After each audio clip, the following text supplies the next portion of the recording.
ఈశ్వరో గురురాత్మేతి మూర్తిభేద విభాగిని వ్యోమవద్వ్యాప్తదేహాయ దక్షిణామూర్తయే నమః. శృతిస్మృతిపురాణానాం ఆలయం కరుణాలయం నమామి భగవత్పాదం శంకరం లోకశంకరం. కృష్ణాయ వాసుదేవాయ దేవకీనందనాయ చ నందగోపకుమారాయ గోవిందాయ నమో నమః. హరి ఓం.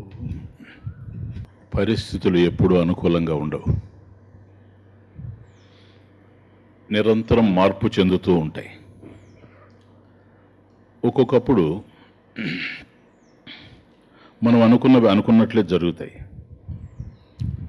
ఒక్కొక్కప్పుడు మనం అనుకున్నవి అనుకున్నట్లు జరగకపోగా దానికి భిన్నంగానూ జరుగుతాయి, విచిత్రంగానూ ఉంటాయి.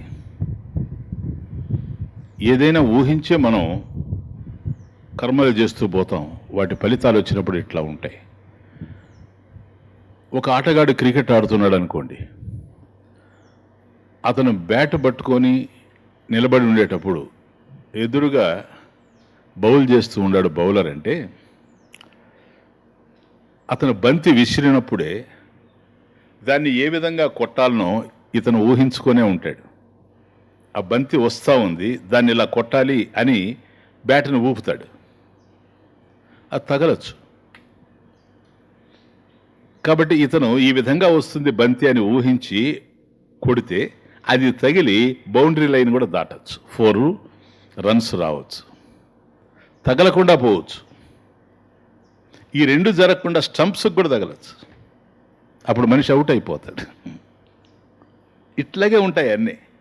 ఎందుకని? ప్రయత్నం చేయడం అయితే మన చేతిలో ఉంది, కానీ ఫలితంలో మన చేతులు లేదు. కర్మ స్వేచ్ఛ మనకుంది. అందువల్ల కర్తుం శక్యం అకర్తుం శక్యం అన్యథావా కర్తుం శక్యం. నువ్వు అనుకున్నట్లుగా చేయొచ్చు, చేయకుండా పోవచ్చు, మరొక విధంగా చేయొచ్చు.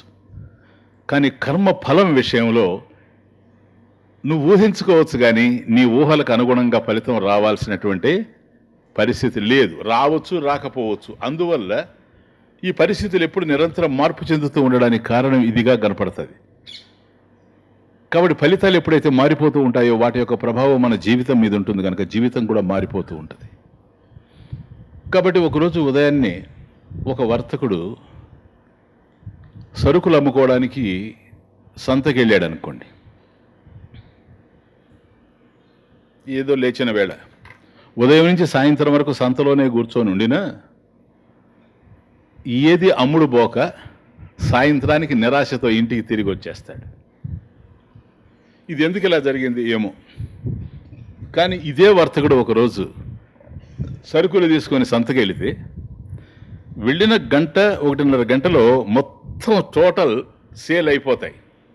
అది ఎట్లా జరుగుతాయి స్వామీజీ? ఏమో, ఓ పెళ్ళోళ్ళు వచ్చి ఉండొచ్చు, వాళ్ళు కావలసినటువంటి సరుకులన్నీ ఇతని దగ్గర లభ్యమైతే కొనేసి ఉండొచ్చు.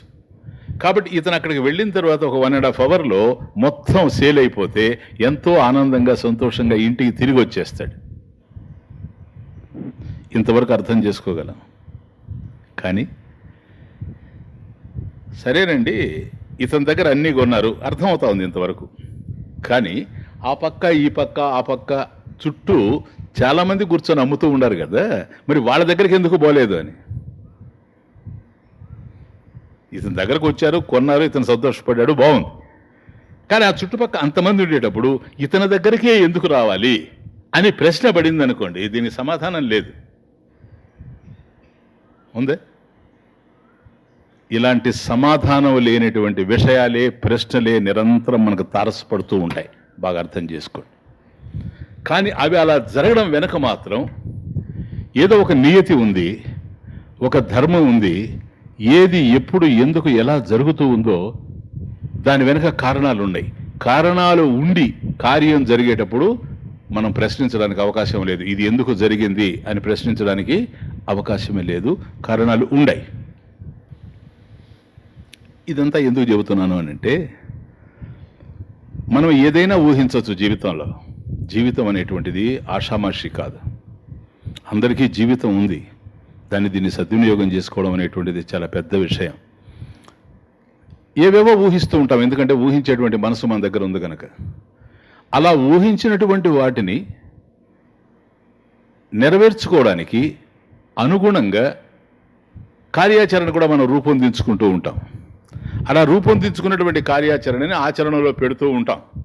కానీ ఫలితం రావచ్చు, రాకపోవచ్చు.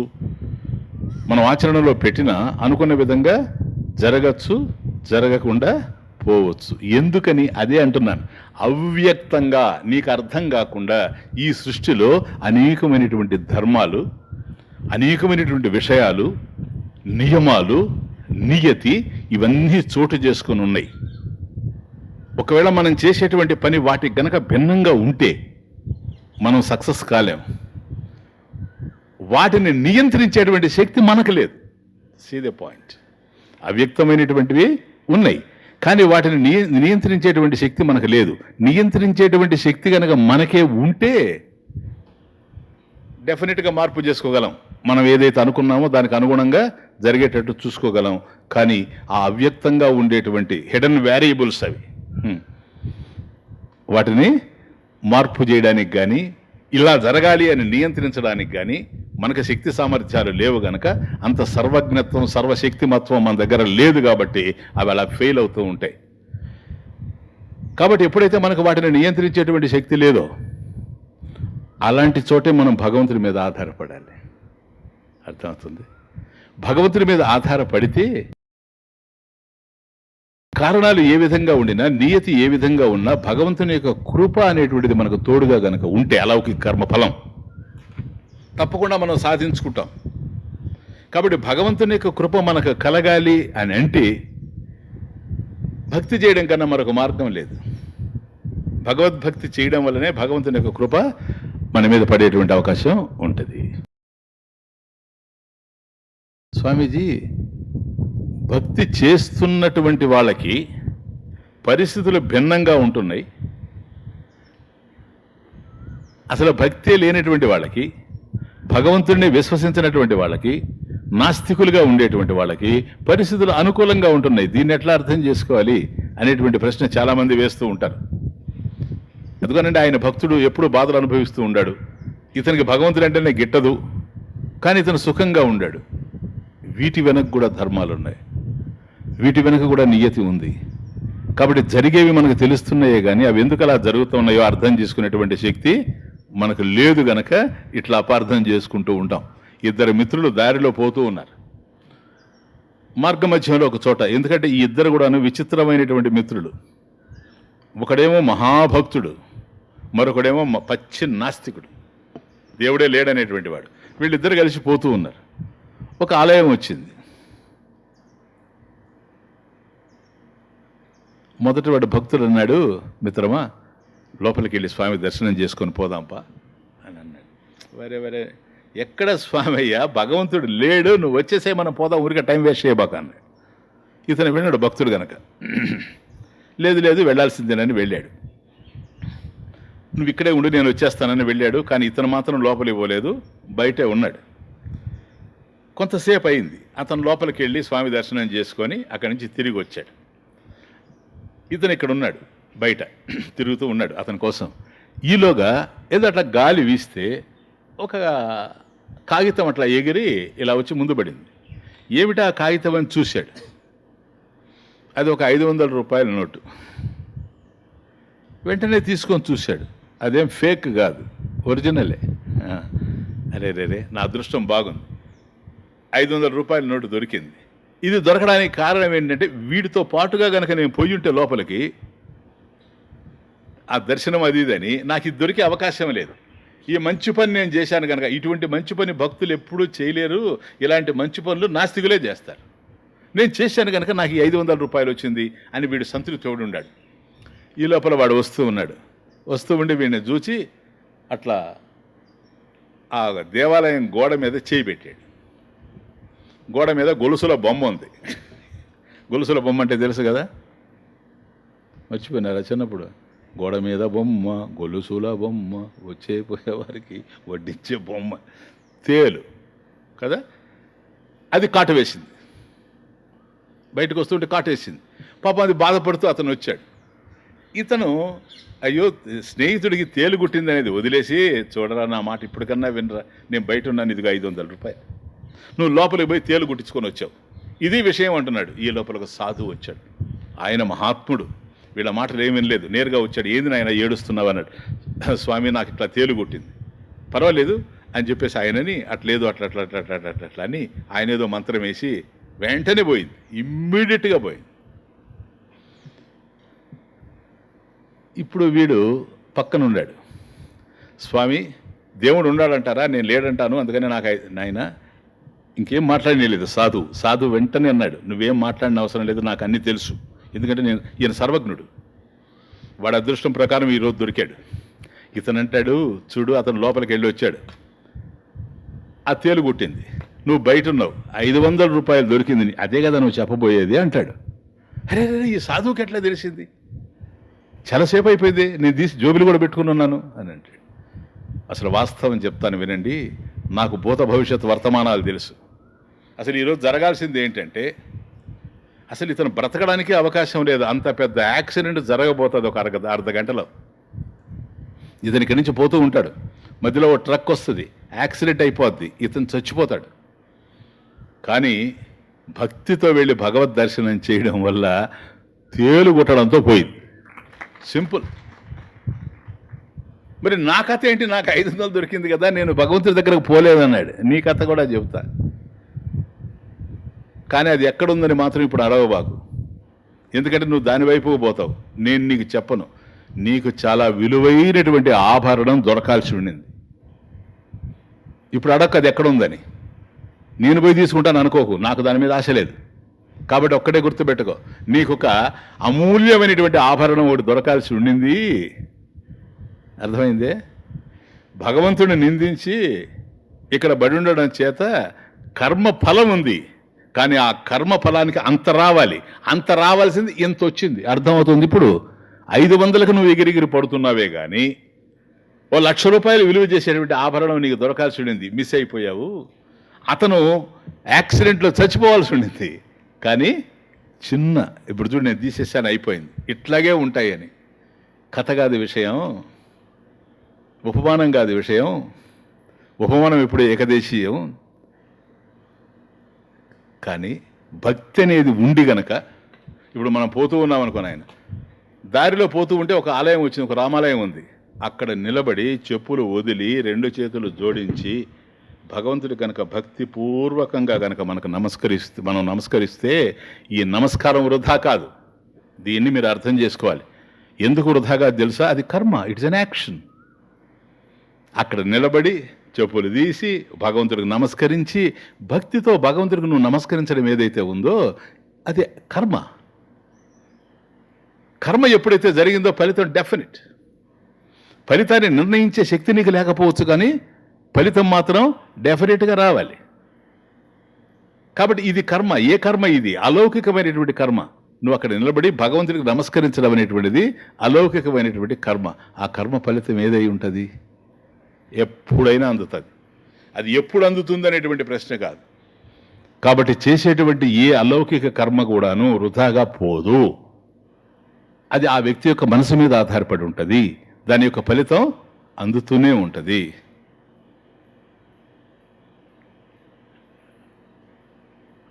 భక్తి అందరూ చేయలేరు, అనుకున్నంత తేలిక కూడా కాదు.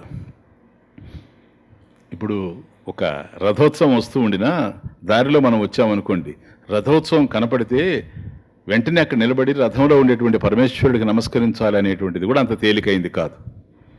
మనిషికి కనుక సంస్కారం లేకపోతే ఆ టైంలో కూడా ఆలోచిస్తాడు, పక్కవాడు ఏమనుకుంటాడో నేను దండం పెడితే అని. నేను పెద్ద ఆఫీసర్ కదా, నేను దండం పెడితే ఏమనుకుంటాడని అప్పుడు కూడా ఆలోచిస్తాడు. చిన్న విషయం కాదు ఇది. ఎప్పుడు కూడాను భక్తి చేయడం అనేటువంటిది అంత సులభ సాధ్యమైనటువంటి విషయం కాదు. కానీ మనకు అర్థం కానటువంటి ఏదో అద్భుతమైనటువంటి అదృశ్య శక్తి ఈ ప్రపంచంలో ఉంది అనేటువంటి నమ్మకం ఎవరికైతే కలుగుతుందో ఆ నమ్మకం కలిగే సంస్కారం కనుక ఉంటే భక్తి కలుగుతుందే కానీ లేకపోతే మరొక విధంగా భక్తి కలిగేందుకు అవకాశం లేనే లేదు. ఆపదలు వస్తాయి. ఏమొచ్చాయి నీకు ఆపదలు? ద్రౌపది కన్నా నీకు ఆపదలు వచ్చాయి. చూడండి, ద్రౌపదికి ఆపద వచ్చింది, సంస్కారం తోడైంది, అందుకనే భక్తి చేయగలిగింది.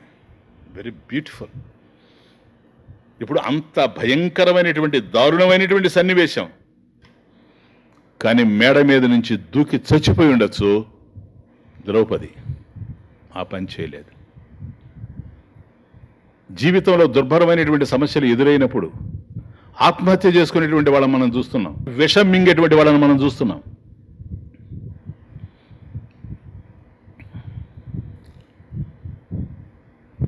ఇంకా విచిత్రం ఏంటంటే చెడు అలవాట్లకు లోనయ్యేటువంటి వాళ్ళని చూస్తున్నాం. ఆ బాధల్ని, ఆ సమస్యల్ని భరించలేక. ఎందుకో తెలుసా? వాళ్ళకి భగవంతుడిని ప్రార్థించేటువంటి సంస్కారం వెనక లేకపోవడం వల్లనే ఇవన్నీ జరుగుతూ ఉన్నాయి. కానీ ఎందుకని?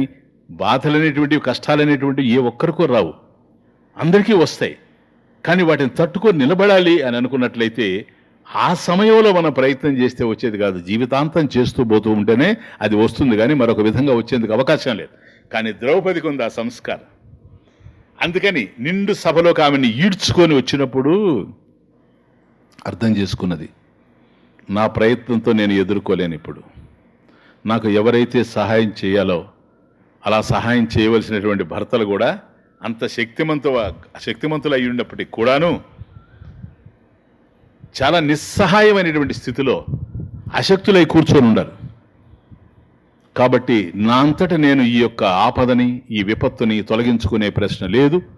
మరొకరు సహాయం చేసేటువంటి పరిస్థితి కూడా లేనట్టు కనపడుతుంది. గనక నా అంతట నేను దీన్ని నిర్మూలించుకోలేనప్పుడు, ఈ ఆపదని మరొకరు వచ్చి సహాయం చేసే అవకాశం కూడా లేనప్పుడు, చూసారా ఎవరున్నారు? ఆ వైపు తిరిగింది. ఎవరున్నారంటే స్వామి ఉన్నాడు తప్ప ఇంకెవ్వరూ లేరు. ఆయన మీద. द्रुपद सुता निर्बल भये तादिन गहलाये निज धामा।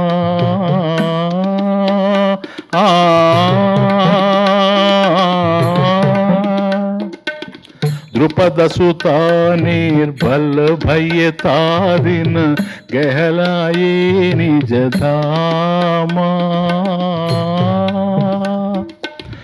दुशासन की भुजा तकित भय वसन रूप भय श्यामा। वसन रूप भय श्यामा। सुनीरी मैंने सुनेरी मैंने निर्बल के बलरामा सुनेरी मैंने సునేరి మైనే. సూరదాస్ జ్ఞాపకం చేసుకుంటాడు. ఎంత సంస్కారం! ఇటువంటి అనేకమైనటువంటి సంఘటనలు మనం భక్తుల యొక్క జీవితాల్లో చూస్తూ ఉన్నాం. ఈరోజు కూడా భక్తిలో ఒక అద్భుతమైనటువంటి కీర్తన చూడబోతున్నాం కనుక ఇంట్రడక్షన్. కాబట్టి ఎందరి జీవితాల్లోనూ చాలా అద్భుతాలు జరిగాయి. పిచ్చలే సాక్ బరో సంతనకి ఆడే సవారో కామో, పిచలే సాక్ భరో సంతనకి ఆడే సవారో కామో, సునీరి మైనే సునీరి మైనే. ఎన్నో విన్నాం. పిచ్చలే సాక్ భరో సంతనకి సాక్ష్యాలుండయి. అనేక మంది మహాత్ముల యొక్క జీవితాల్లో భగవంతుడు ప్రవేశించి వాళ్ళని ఆదుకున్నటువంటి, వాళ్ళని కాపాడినటువంటి, వాళ్ళని రక్షించినటువంటి అమోఘమైనటువంటి, అద్భుతమైనటువంటి, అసమానమైనటువంటి సన్నివేశాలు అనేకం ఉన్నాయి. దాంట్లో ఇది ద్రుపద సుతా నిర్బల భయతాదిన గహలాయే నిజ, ద్రుపద సుతా నిర్బల భయతాదిన, తాదిన ఆ రోజు ఎక్కడ నిండు కొలువులో గెహలాయే నిజ ధామా,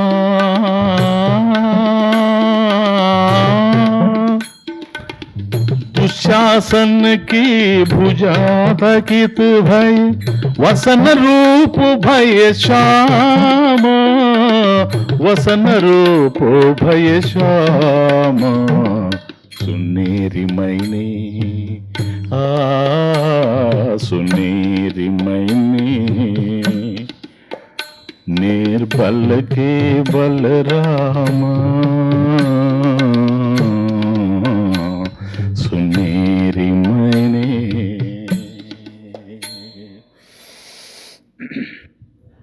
నిర్బల, అబల, ఏ సహాయం లేదు, అలా నిలబడిపోయినటువంటి దశలో ఆమె ఒలువలు పట్టుకొని ఈడుస్తూ ఉంటే ఒక్క చీరని లాగడానికి వాడి శక్తి సరిపోలేదు. అంత భుజ బలం ఉండేటువంటి వాడు, బాహుబలుడు దుశ్శాసనుడు ఎంతసేపు ఈడ్చినా నిస్సహాయంగా ఉండేటువంటి ఆ స్త్రీ యొక్క దేహం మీద ఉండేటువంటి ఆ చీరను ఒక్కటి తీయలేకపోయాడు. ఎందుకో తెలుసా? ఆ ఒక్క వస్త్రాన్ని ఎందుకు తొలగించలేకపోయాడు ఇంత శక్తి కలిగిన వాడు? దుశ్శాసనకి భుజాతకిత్ భయ వసన రూపు,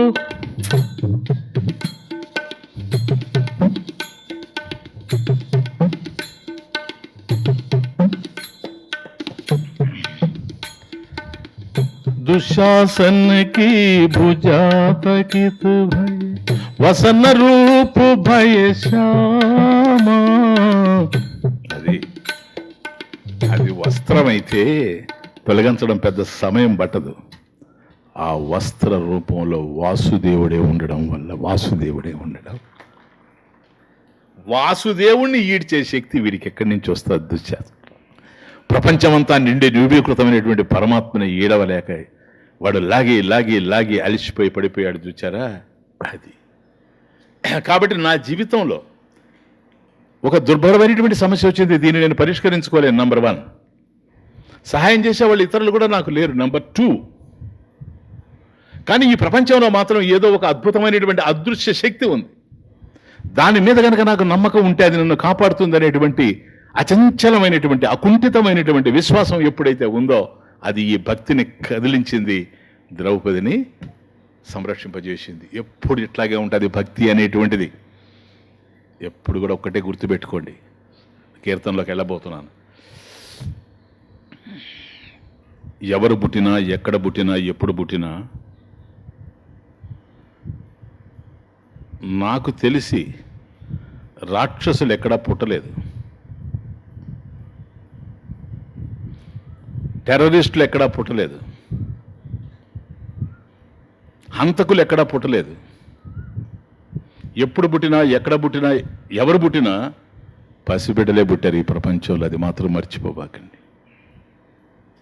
కానీ ఆ పెరుగుతాడు చూచారా, ఆ పెరిగేటువంటి పద్ధతుల్లో తను ఏ విధంగా ఎదుగుదల వస్తూ ఉంటుందో దాన్ని బట్టి ఒక దశలో ఆ బాలుడు ఒక భక్తుడైపోవడమా, ఒక జ్ఞాని కావడమా, ఒక పుణ్యాత్ముడైన సాధువు కావడమా, ఇవన్నీ కూడా అతని జీవించేటువంటి పద్ధతి మీద ఆధారపడి ఉంటాయి. కాబట్టి బ్రతుకుని మనం పాడు చేసుకోవచ్చు, నరకంగా మార్చుకోవచ్చు, లేదా స్వర్గంగా తీర్చిదిద్దుకోవచ్చు, అమృతతుల్యంగా మార్చుకోవచ్చు, లేదా విషప్రాయంగా కూడాను చేసుకోవచ్చు. ఇదంతా మన చేతుల్లోనే ఉంది. కానీ ఒక సత్సంకల్పం కలగాల. Very important. Decisions are very important. జీవితంలో నిర్ణయాలు అనేటువంటివి చాలా ప్రధానమైనవి అంటున్నాను. మనం తీసుకునేటువంటి నిర్ణయాలు, ఆ నిర్ణయాలకు అనుగుణంగా జీవించడం, ఇది ప్రధానమైనటువంటి విషయం. కర్మఫలాలు ఎట్లాగైనా ఉండిన ఏ విధంగా రాని కనుక నేను మానవ జన్మ ఎత్తాను కనుక ఏ విధంగా జీవించాలి అని ఆలోచించి తదనుగుణంగా జీవించేటువంటి వాళ్ళ యొక్క జీవితాలే మరొక రకంగా మారుతాయి ఎప్పుడు. కనుక డెసిషన్ తీసుకోవడం పెద్ద ఇంపార్టెంట్ థింగ్. జీవితంలో సరైన నిర్ణయాలు తీసుకోలేరు ప్రతి ఒక్కరి విషయం. నా విషయంలో కూడా నేను చిన్నతనంలో ఒకప్పుడు ఎంత మదన పడ్డానో నాకు తెలుసు. ఇప్పుడు అది తలుచుకొని ఎంతో తృప్తి పడుతూ ఉంటా. ఎందుకని? ఇదే అదే, అదే ఇదే అని అల్లాడుతున్నటువంటి దశలో మనసు ఇటు పెద్దలు చెప్పినట్టుగా విని గృహస్థుని అయిపోవడమా, లేక నా బుద్ధి చెప్పినట్టుగా విని సాధువుగా మారడమా ఏంటి అని అనుకున్నప్పుడు నేను పడ్డటువంటి మదన, ఎంత మదన పడి ఉంటానో నాకే తెలుసు. కానీ ఆ రోజు నేను ఏదైతే ఒక ఫర్మ్ కన్విక్షన్, ఒక స్ట్రాంగ్ డెసిషన్, ఏదైనా కానీ కమ్ వాట్ మే, నేను సాధువు అయిపోవాలని నిర్ణయం చేసుకున్నాను, సాధువు అయిపోయాను. ఆ రోజు తీసుకున్న డెసిషన్కి ఈరోజు నేను ఎంతో సంతోషపడుతూ ఉన్నా. ఎటువంటి నిర్ణయం తీసుకోగలిగామని. కానీ ఒక్కటి మాత్రం ప్రధానం, నిర్ణయాలు ఎంతమంది అయినా తీసుకోగలరు, మంచి నిర్ణయమే తీసుకోగలరు. కానీ నువ్వు తీసుకునేటువంటి నిర్ణయాలు సఫలీకృతం కావాలంటే మాత్రం భగవంతుని యొక్క అనుగ్రహం ఉంటేనే జరుగుతాయి, కానీ లేకపోతే జరగవు. ఇది కూడా ఇంపార్టెంట్. నిర్ణయాలు చాలా మంది తీసుకుంటారు. నేను ప్రతిరోజు ఉదయాన్నే ఇన్ని గంటలు లేచి ధ్యానం చేయాలి అని అనుకుంటాడు, కానీ లేవలేడు, లేచినా ధ్యానం చేయలేడు. ఏం చేయాలి చెప్పండి? కాబట్టి నిర్ణయాలు తీసుకోవడం వేరు, నిర్ణయాలకు అనుగుణంగా జీవించడం వేరు. కాబట్టి నిర్ణయాలు తీసుకోవడానికి ఈశ్వర సంకల్పం తోడు కావాలి. తీసుకున్నటువంటి నిర్ణయాలు ఫలప్రదం కావడానికి భగవంతుని అనుగ్రహం ఉండాలి. ఇది చిన్న విషయం కాదు, అంత తేలిగ్గా తీసేయాల్సినటువంటి విషయం కూడా కాదు. ఒక వర్తకుడు, కీర్తనలోకి వెళ్తున్నా, చాలా ఇంపార్టెంట్ థింగ్ జ్ఞాపకం వస్తుంది నాకు. ఒక వర్తకుడు సరుకులు తీసుకొని చక్కగా అమ్ముకుంటుండేవాడు. పెద్ద కొట్టే. ఒకరోజు ఆ ప్రాంతానికి ఒక మహాత్ముడు వచ్చాడు, ఒక మహర్షి. అందరూ ఆయన దగ్గరికి వెళుతున్నారు, చాలామంది శిష్యులు ఉన్నారు ఆయనకి.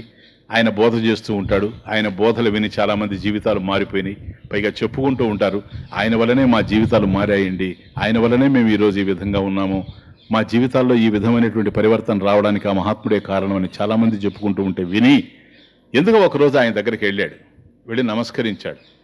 స్వామి, నేను ప్రథమంగా ఇప్పుడే వచ్చాను మీ దగ్గరికి, ఒక చిన్న విషయం అని. ఏంటి నాయన అని అడిగాడు. ఏం లేదు, నా జీవితంలో ఒక చాలా గొప్ప మేలు జరగాలి, శ్రేష్టమైనటువంటిదిగా ఉండాలి, అద్భుతమైనటువంటిదిగా ఉండాలి. అటువంటి మేలు జరగాలంటే నేను ఏం చేయాలి? మీ మీద పూర్ణ విశ్వాసంతోనే వచ్చాను, అందరూ చెబుతూ ఉంటే విని వచ్చాను. నా జీవితంలో ఒక గొప్ప మేలు జరగాలంటే నేనేం చేయాలని అడిగాడు. చూడండి క్వశ్చన్ ఎట్లుందో. ఆయన నవ్వి, మంచి సంకల్పం కదా నాయన, మంచిది. ఏం చేయాలన్నావే అది మంచిది. నీ జీవితంలో ఏం జరుగుతుందన్నావే అది శ్రేష్టమైందన్నావే, అది నాకు అర్థమైంది. ఏది శ్రేష్టమో వరం, శ్రేష్టమైనటువంటిది ఏదో అది కావాలని నువ్వు కోరుకుంటున్నావు, తెలుసో తెలియకో, అది వేరే విషయం. ఎందుకంటే అలాంటిది జరగాలి అంటున్నావే కానీ అది ఏదో నువ్వు చెప్పడం లేదు, కాబట్టి నీకే క్లారిటీ లేదు. కానీ అలాంటిది ఒకటి ఉందని మాత్రం నీకు తెలుస్తూ ఉంది అని నాకు అర్థమవుతుంది.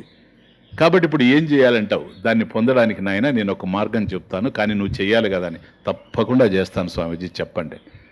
ఏం లేదు, నీ షాపుకు ఎవరెవరైతే వస్తూ ఉంటారో వాళ్ళందరిలో కృష్ణ పరమాత్మను చూడు, వాళ్ళందరిలో కృష్ణుడిని చూడు. మనసులో నమస్కరించుకో, వాళ్ళకి నమస్కారం పెట్టబాకు, అవసరం కూడా లేదు. నీ మనసులో భగవంతుడికి నమస్కరించుకో, వాళ్ళల్లో కృష్ణుడిని చూడు, నీ వ్యాపారం నువ్వు చేసుకో, ఏం జరుగుతుందో చూస్తూ కానీ అన్నాడు. ఇంకేమన్నా ఆల్టర్నేట్ ఉందా స్వామీజీ దీనికి అని అడిగాడు. అంటే ఇది నేను చేయలేను. కారణం ఏంటి? వచ్చిన వాడిని ఏదో కొద్దో గొప్ప మోసం చేయకపోతే వ్యాపారం నడవదు, సరేనా? కాబట్టి ఒకవైపు కృష్ణుడిని చూస్తూ చూడండి, అంతవరకు పర్వాలేదు. ఒకవైపు కృష్ణుడిని చూస్తూ 4 రూపాయలు చేసేటువంటి వస్తువును 6 రూపాయలకి అమ్మాలంటే కష్టం అవుతుంది. అమ్మలేదనుకోండి వ్యాపారం జరగదు. కాబట్టి ఇది వద్దు స్వామీజీ, నాకు ఇంకేదన్నా చెప్పండి అని అన్నాడు. సరే ఇంకోటి చేస్తాం నాయన, చెప్పండి. ప్రతిరోజు ఉదయాన్నే నిద్ర లేవగానే ఇంట్లో ఎవరెవరు ఉంటారన్నాడు. ఎవరు లేరండి, నేను నా భార్య కదా. ఆమె ముఖాన్ని చూచి ఆమె కృష్ణుడు అని ఆ సమయానికి అనుకోవచ్చు. నువ్వు రాత్రి అనుకోమని నేను చెప్పడంలే. ఉదయాన్నే నిద్ర లేచినప్పుడు ఆమె ముఖాల విందాన్ని చూచి ఈమె కృష్ణ పరమాత్మ అని అనుకొని మనసులో నమస్కారం చేసుకో, ఇట్లాగేనని. ఇది కూడా నాకు సూటు కాదు స్వామీజీ. అసలు నన్ను అడిగితే ఏ భర్తకి తెలియదు భార్య విషయం. తెలుసని అనుకుంటారు, తెలుసా? అదే ఒక గొప్ప సంసారం. అదే సంసారం అంటే ఎవరు ఎవరికి అర్థం కాదు ఈ ప్రపంచంలో. ఇతను అంటాడు ఆవిడ ఏదో ఒకటి చేసేస్తుంది, నాకు కోపం వస్తుంది, తిట్టాల్సి వస్తుంది. ఒకప్పుడు నేను నిద్ర లేచిన టైంలోనే ఆవిడ ఏదో చేసేస్తుంది, నేను తిట్టాల్సి వస్తుంది, నాకు కొద్ది కోపం ఎక్కువ, నేను తిడుతూ ఉంటా, కనుక ఆవిడ వద్దండి ఇంకేదైనా చెప్పండి అన్నాడు. ఇంకెవరు ఉండారా ఇంట్లో? ఇంట్లో ఎవరు లేరు. కానీ స్వామీజీ మా ఇంటి ముందు ఎదురుగా ఒక కుమ్మరి అతను ఉన్నాడు. ప్రతిరోజు నేను నిద్ర లేచి బయట వచ్చేటప్పటికి అతను మట్టి పిసుకుతూ ఉంటాడు, మట్టి తొక్కుతూ, ఎందుకంటే కుండలు చేయాలి కనుక చేస్తూ ఉంటాడు. నేను అతను చూస్తుంటాను, నా పనికి నేను వెళ్ళిపోతూ ఉంటాను స్వామీజీ, స్నానానికి వెళ్ళిపోతూ ఉంటాను. కానీ అతను మాత్రం నాకు కనపడతాడు. ఫస్ట్ మా వైఫ్ను వదిలేసిన తర్వాత నాకు కనపడేది అతను అన్నాడు. అయితే ఒక పని చేస్తావని. చేస్తాను. అతనిలో కృష్ణుని చూచి నీ మనసులో నువ్వు నమస్కరించుకో, చాలు. ఇంకేం చేయమంటారు? ఇంకేం అవసరం లేదు, ఇది ఒక్కటి చేయి చాలు. ఆ కుమ్మరి అతన్ని కృష్ణుడిగా చూచి, కుమ్మరి కృష్ణ ఎవరు? మనకు కుండశ్రీలాగా కుమ్మరి కృష్ణ. పో, ఆ కుమ్మరిలోనే కృష్ణుడిని చూడు, తర్వాత నీ పనులు నువ్వు చేసుకుంటూ ఉండు. ఆయన్ని చూసినప్పుడు మాత్రం కృష్ణుడిని చూస్తావు కనుక అతని ముఖంలో నమస్కరించు మానసికంగా. అట్లాగే స్వామి ఇది జరుగుతుంది రోజు.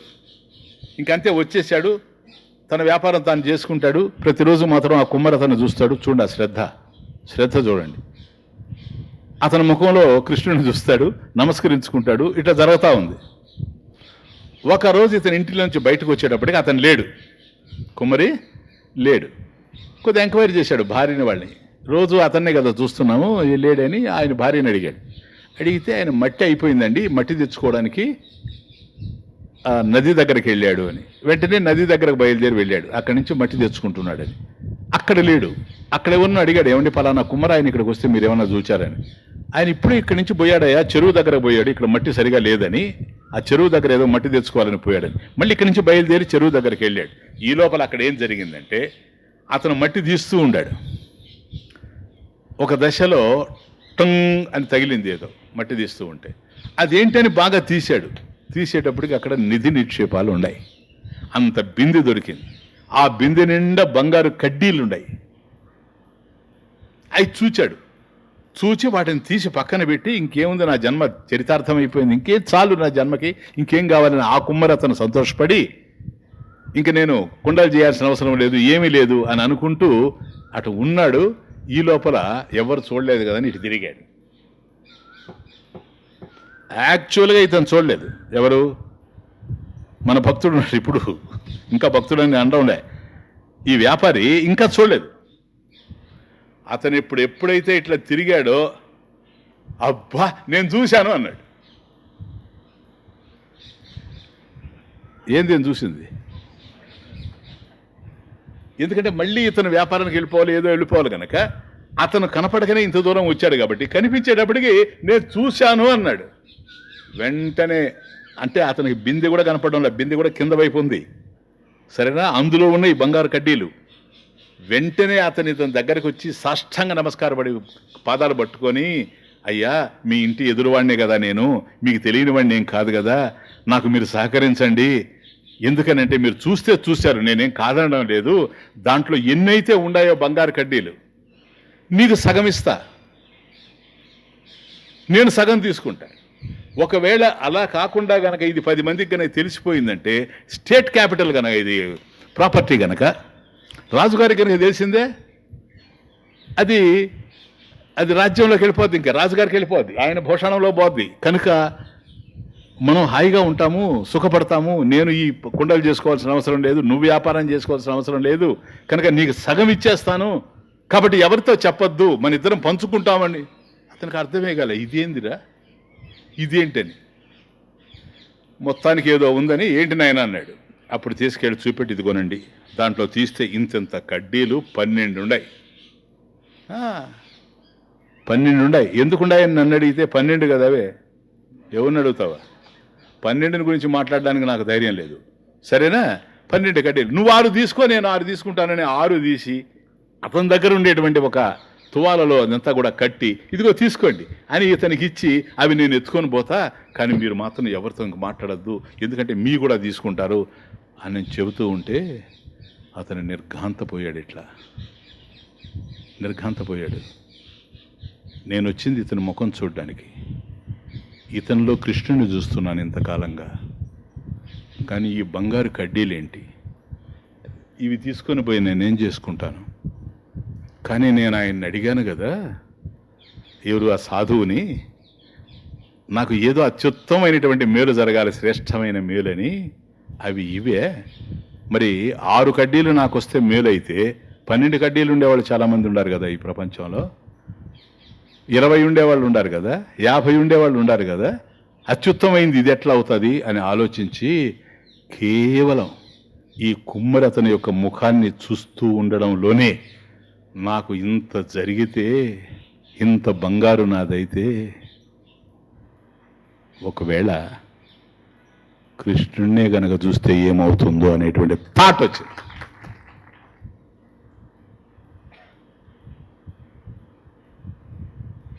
చూడండి, ఆ సంకల్పం కలగడం ఉంది చూచారా, అది దైవ కృప. ఎప్పుడుదో అవుతుంది. వెరీ ఇంపార్టెంట్, జాగ్రత్తగా వినండి. ఇది ఇప్పుడు డెసిషన్ తీసుకుంటాడు. ఆ సాధువు దగ్గరికి పోవడంలోనే వచ్చింది ఇదంతా. సాధువు దగ్గరికి ఎందుకు పోయాడు ఒక వ్యాపారి? ఏ పెద్ద భక్తి కూడా లేదు. ఇదిగో ఎక్కడో ఉంది లింకు, ఏ జన్మలోనో ఎక్కడో ఉంది ఆ లింక్. ఇక్కడ ఈయనకి ఆయన దగ్గరికి వెళ్ళే పరిస్థితి తెచ్చిపెట్టింది. సరే, ఆయన ఈ విధమైనటువంటి ఇన్స్ట్రక్షన్స్ ఇస్తే రోజు ఇతన్ని దర్శిస్తూ ఉంటే పరిస్థితి ఈ విధంగా మారింది.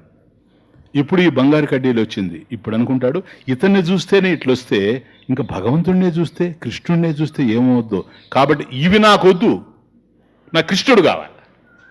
See the point. నాకేం కావాలి?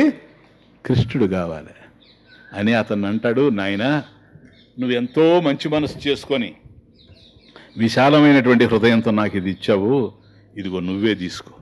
నేను ఎవరితో చెప్పను, నేను ఎవరితో మాట్లాడను, ఇలా నీకు బంగారు కడ్డీలు దొరికాయని నేను ఎవరితో చెప్పను, ఇవి నువ్వే ఉంచుకో, నావి కూడా నువ్వే ఉంచుకో, ఎందుకని నీవే అవి, నువ్వు ఇస్తే నావి అవుతాయి, నేను అంగీకరించడం లేదు, ఎందుకని నాకు ఇవి కాదు కావాల్సింది, నాకు కావాల్సింది ఏదో నాకు తెలిసిపోయింది అని అక్కడి నుంచి వ్యాపారం మానేసి సర్వం మానేసి కేవలం కృష్ణ భక్తిలోనే ఉండి ఈ మహాభక్తుడు తరించిపోయాడు ఇతను. కానీ విచిత్రం ఏంటంటే, అసలు అక్కడికి ఎందుకు పోయాడనేది నా ఆలోచన. ఆ మహాత్ముడి దగ్గరకు పోయి అడిగాడు చూచారా, అక్కడేదో ఉంది, తీరా దొరికింది అంటే అది అల్లుకుంటూ వస్తుంది, భగవంతుని యొక్క కృప అల్లుకుంటూ వస్తుంది. దీని వెనక మనకు అర్థం కానిది ఏదో ఉంది. కనిపించని దైవం, అవునా? అదృష్టం. దృష్టం అంటే కనిపించేది, కానీ ఇది అదృష్టం. కనిపించని దైవం కనికరించినదేమో, కనిపించని దైవం కనికరించినదేమో, లేకున్న ఈ దాహం ఎటు నీకు కలుగు కనిపించని దైవం కనికరించినదేమో లేకున్న ఈ దాహం ఎటు నీకు కలుగు ఏనాటి భాగ్యము ఏ వెల్పు వరము ఏనాటి భాగ్యము ఏ వెల్పు వరము చేరింది సుకృతము చేరింది సుకృతము చేజార్చుకోకు ఏనాటి భాగ్యము ఏ వెల్పు వరము చేరింది సుకృతము చేజార్చుకోకు కనిపించని దైవం కనికరించినదేమో లేకున్న ఈ దాహం ఎటు నీకు కలుగు. ఏ దాహం? ఆయన దగ్గరకు పోయి అడగాలనే దాహమే ఎట్లొచ్చిందని. కాబట్టి గతంలో ఏదో ఉంది చేసుకున్నటువంటి పుణ్యం. అందుకే అంటున్నాను, ఆలయం ముందు నువ్వు దండం పెట్టినది వృధా కాదనడానికి కారణం ఇదే. కాబట్టి మనం నిరంతరం కూడా నువ్వు భక్తి కార్యాలు చేసుకుంటూ ఉంటే వాటిల్లో అలౌకిక కర్మఫలం దయగనక మన మీద పడ్డట్లయితే భగవంతుని యొక్క అదృశ్య హస్తం పనిచేస్తుంది గనక ఏనాటి భాగ్యము ఏ వేల్పు వరము ఏనాటి భాగ్యము ఏ వేల్పు వరము చేరింది సుకృతము చేజార్చుకోకు ఏనాటి భాగ్యము ఏ వెల్పు వరము చేరింది సుకృతము చేజార్చుకోకు కనిపించని దైవం కనికరించినదేమో లేకున్న ఈ దాహం ఎటు నీకు కలుగు. కాబట్టి అది ఎక్కడో లింక్ ఉంది కనుక ఆయన దగ్గర పోయాడు. ఆ తరువాత చక్కటి నిర్ణయం తీసుకున్నాడు. ఆ నిర్ణయాన్ని అమలు చేస్తానే ఉన్నాడు, ఎక్కడ కూడా మిస్ చేయకుండా.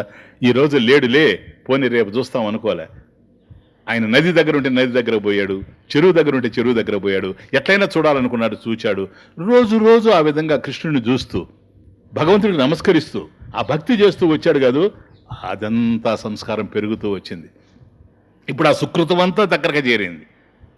ఇలా చేరిన తర్వాత కూడా దీన్ని పాడు చేసుకోవచ్చు. అట్లాగే అతనికి కూడాను ఆ బంగారు వచ్చేసింది చూచారా, ఆ వచ్చిందని ఆ తృప్తితో గనక దాన్ని తీసుకెళ్ళి గనక పెట్టుకొని ఉంటే బ్రతుకంతా చేతుల్లో బంగారు బ్రతుకులో కంగారు, అంత తప్ప ఇంకేం లేదు.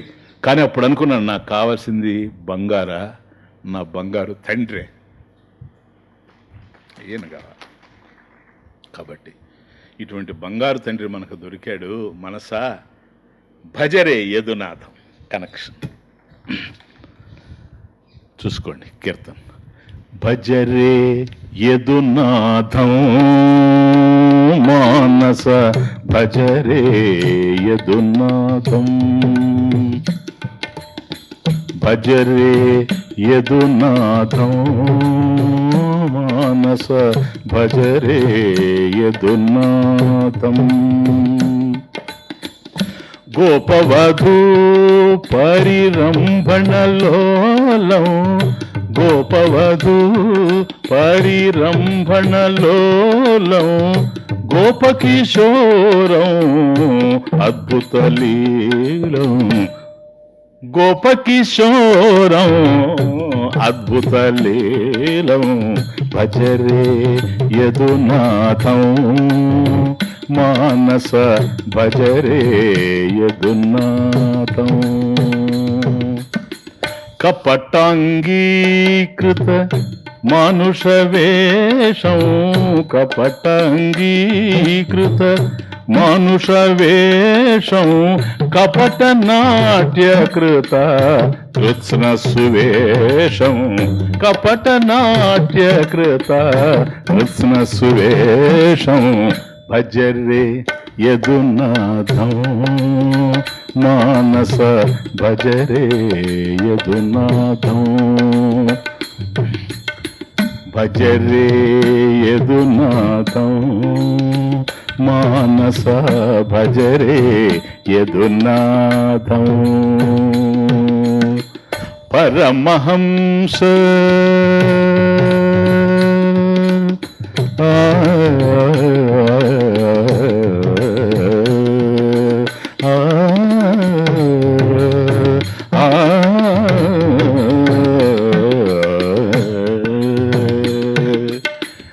పరమహంసహృత్ తత్వస్వరూపం పరమహంసహృత్ తత్వస్వరూపం పరమహంసహృత్ తత్వస్వరూపం ప్రణవపయోధర ప్రణవస్వరూపం ప్రణవపయోధర ప్రణవస్వరూపం భజరే యదునాథం మానస భజరే యదునాథం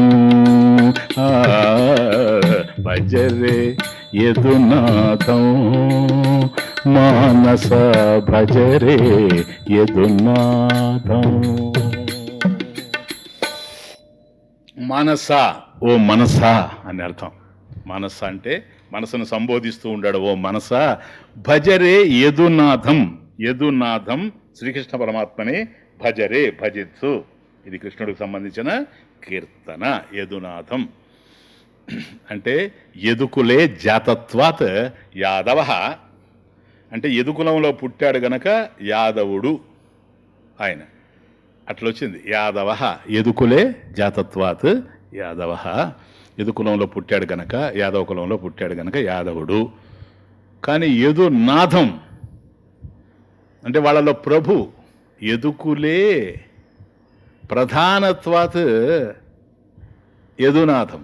యదుకులే శ్రేష్ఠ యదునాథం.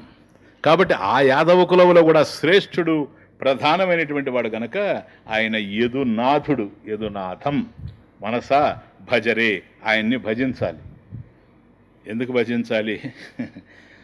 లీలాశుకుడు అంటాడు ఒక చోట, సంసారే కిం సారం కంసారే చరణ కమల భజనం. క్వశ్చన్ ఆన్సర్ ఆయనే. సంసారే కిం సారం. ఈ సంసారం ఏదైతే ఉందో ఈరోజు మనందరం సంసారంలోనే ఉన్నాం. ఇంతకాలం జీవిస్తున్నాం ఈ సంసారంలో. ఏం పొందామని చెప్పండి? అన్నీ అట్లాగే ఉన్నాయి. 10 మందితో తగులేసుకునే మనస్తత్వం ఉంటే తగులేసుకుంటానే ఉండారు జీవితం అంతా. మోసం చేసే మనస్తత్వం ఉంటే మోసాలు చేస్తానే ఉండారు. ఎవరి జీవితాలు ఒకే విధంగా ఉన్నాయి. No difference. ఏముంది? ఎస్సెన్స్ ఏది? సారం ఏంటి అసలు దీంట్లో? ఈ సంసారంలో సారం ఏంటి? జనన మరణాలు తప్ప ఇంకేమన్నా ఉన్నాయా? అందుకని ప్రశ్న వేశాడు. సంసారే, ఈ సంసారంలో కిం సారం, ఏది సారభూతమైనటువంటి విషయం అని ప్రశ్న వేశాడు. దానికి సమాధానం కూడా ఆయనే చెప్పాడు. కంసారే చరణ కమల భజనం. కంసారేహే, కంసారి అంటే కంసుడిని వధించినటువంటి శ్రీకృష్ణ పరమాత్మ యొక్క చరణ కమల భజనం. ఆయన యొక్క పాద పద్మాల్ని సేవిస్తూ ఉండడమే సారం, ఇంకేమీ లేదు. ఈ ప్రపంచానికి వచ్చాం గనక, సంసారంలో ఉన్నాం గనక, సంసారంలో సారభూతమైనటువంటిది ఏది లేదు. ఎందుకని? అసారే ఖలు సంసారే. ఈ ప్రపంచంలో అంతా నిస్సారం తప్ప సారభూతమైనది ఏది కనిపించడం లేదు. ఏదైనా సారం, ఇది సారభూతమైన విషయం సంసారంలో అని కనుక ఈరోజు నువ్వు చెబితే అదే వ్యక్తి మళ్ళీ మరొక రోజు చెప్తాడు, స్వామీజీ నేను పొరపాటు పడ్డాను, అది సారం కాదు నిస్సారం అని చెప్తాడు.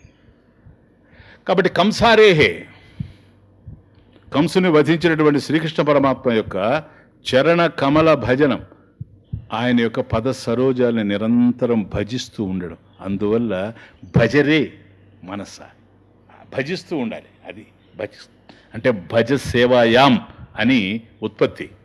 భజ అనేటువంటి పదానికి అర్థం ఏంటంటే సేవ. భజ సేవాయాం అది ఉత్పత్తి. భజ సేవాయాం అంటే భజ అంటే సేవ అని అర్థం. సేవ అన్నప్పుడు ఇది భక్తిలో నవవిధాలుగా ఉంది కనుక ప్రహ్లాదుడు చెప్పినట్టుగా ఆ నవవిధ భక్తి తత్వాలు, భక్తి సాధనలు ఈ సేవ కిందకు వస్తాయి.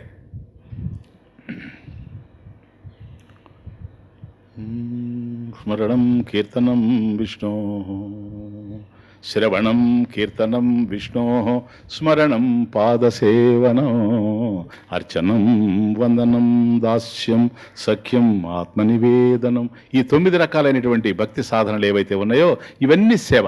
కాబట్టి వీటిల్లో ఏదో ఒక దాని ద్వారా నీకు శ్రవణం ఇష్టమైతే శ్రవణం, కీర్తనం అయితే కీర్తనం, స్మరణమైతే స్మరణం, భగవంతుని యొక్క పాదపద్మాన్ని నిరంతరం కూడా ఈ ప్రపంచమంతా కూడా పాదోస్య విశ్వాభూతాని అని భగవంతుని యొక్క పాదంగానే ధ్యానిస్తూ ఉండడం, అర్చనం, ధ్యానం, ఇవన్నీ కూడాను మనకి ఏదైతే మన మనసుకు అనుగుణంగా ఉందో, చేయడానికి ఉత్సాహపూరితంగా ఉంటుందో అటువంటి సాధన ఎన్నుకొని దాని జీవితం అంతా ఆచరిస్తూ పోవడం, ఇది భజ సేవాయాం, ఇది సేవ అంటే.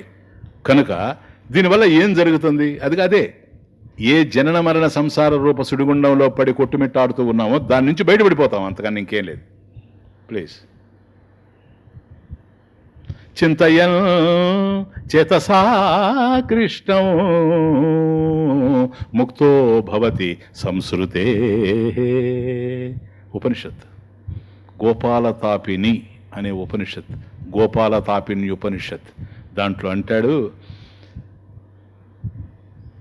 చింతయన్ చేతసా కృష్ణం శ్రీకృష్ణుణ్ణి ఎప్పుడైతే మనసు ద్వారా పూర్ణంగా మనం ఆయన్ని స్మరిస్తామో, ముక్తో భవతి సంస్కృతే, ఈ సంసార బంధాల నుండి ముక్తో భవతి, శాశ్వతంగా విడిపడిపోతాము. కాబట్టి ఈ సంసార బంధాల నుంచి విడిపడాలి అంటే భగవంతుని ధ్యానించడం కన్నా మరొక మార్గం లేదు. కనుక ఈ కీర్తన పల్లవే ఎట్లా ప్రారంభం అవుతా ఉందంటే, భజరే యదునాదం మానస. కాబట్టి ఓ మనస, యదునాదం భజరే, శ్రీకృష్ణ పరమాత్మని భజించు, సేవించు, సర్వకాల సర్వావస్థలయందు సర్వదా సర్వభావేన నిశ్చింతతై భగవాన్ ఏవ భజనీయ. నిరంతరం కూడా భగవంతుడిని భజిస్తూ ఉండమని. అది పల్లవి. మొదటి చరణం. గోపవధూ పరిరంభణలోలం, గోపవధూ పరిరంభణలోలం, గోపకిశోరం అద్భుతలీలం, గోపకిశోరం అద్భుతలీలం, భజరే యదునాదం మానస, భజరే యదునాదం,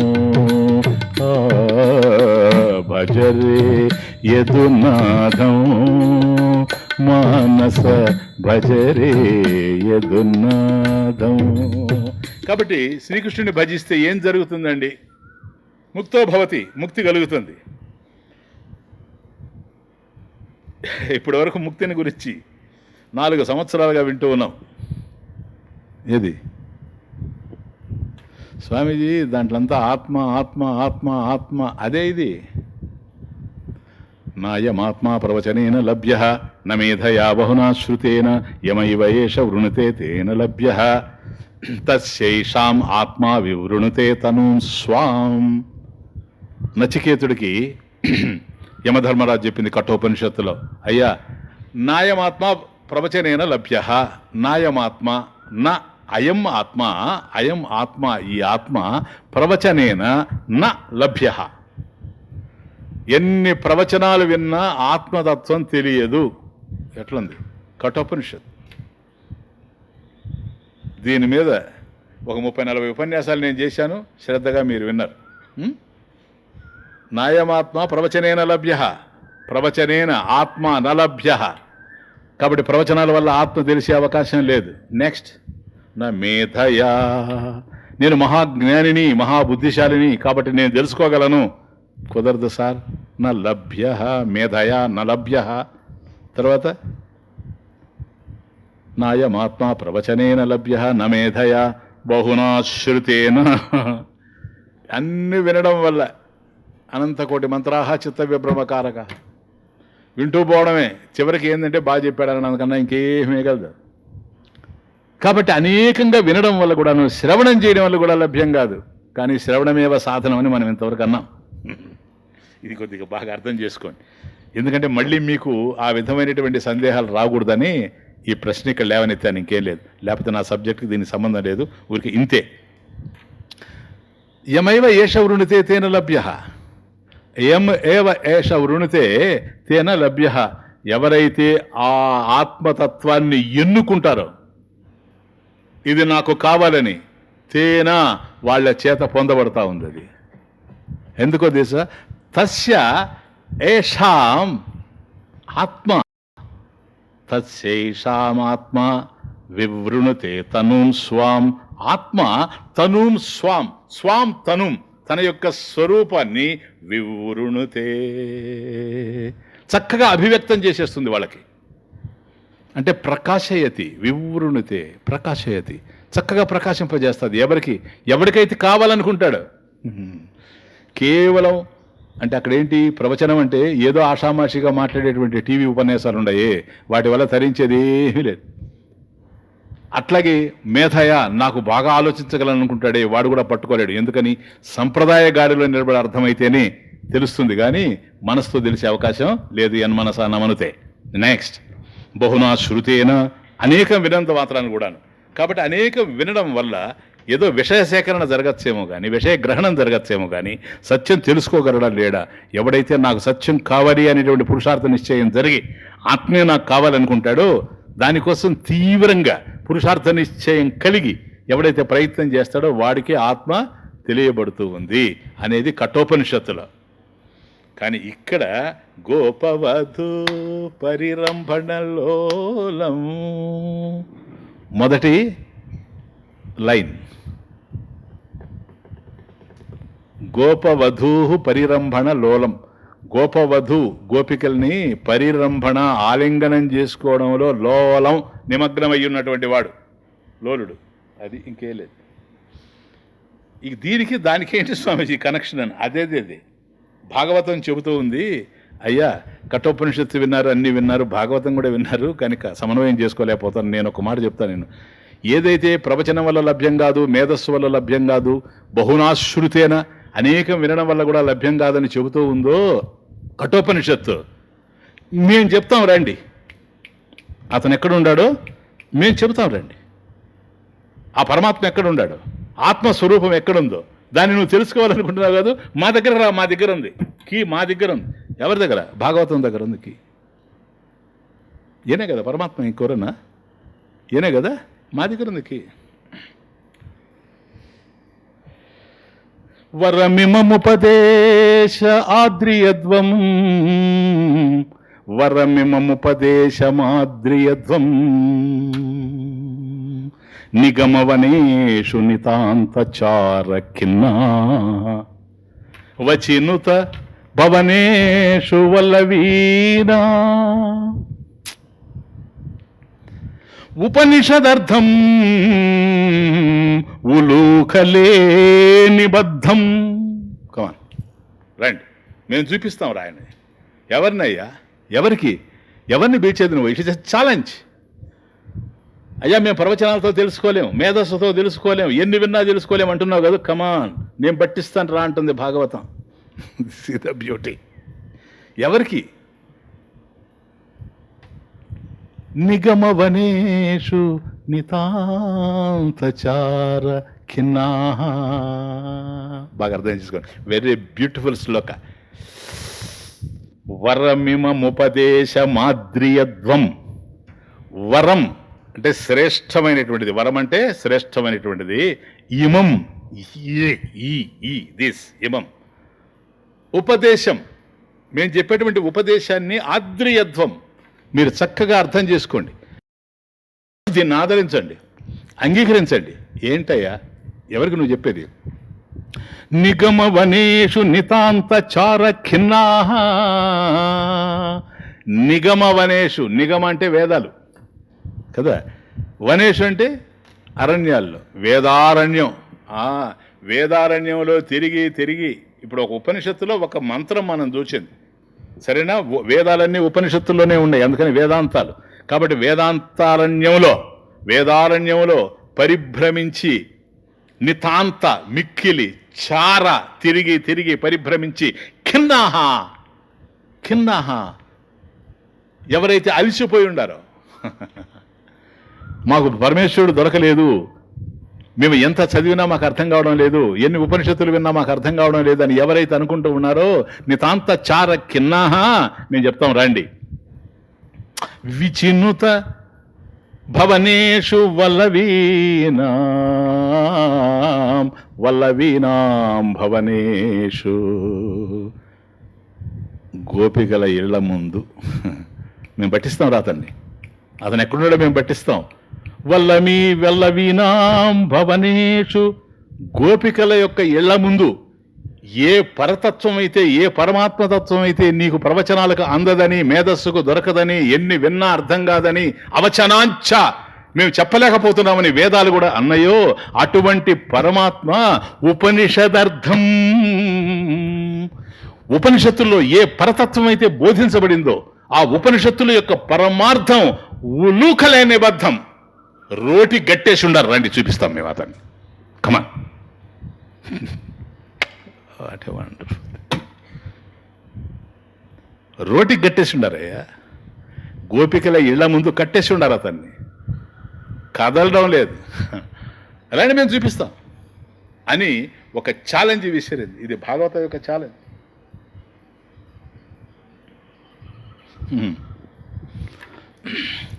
తపములు, ఎందుకని నేను ఒక వెన్నముద్దలో రాశాను, తపములెన్నో చేసిన తపసులకు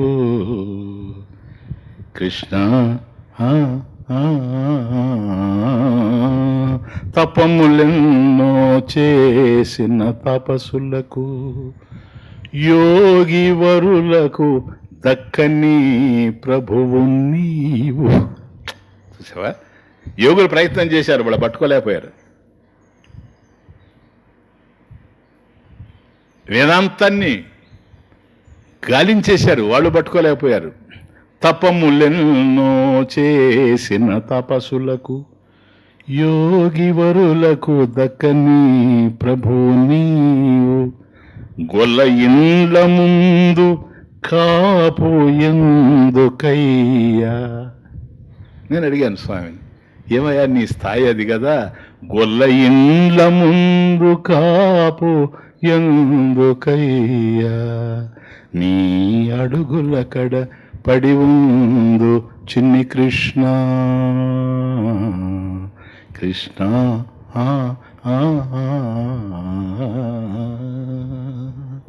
కాబట్టి పరమేశ్వరుడు అంటే దీని అర్థం ఏంటి?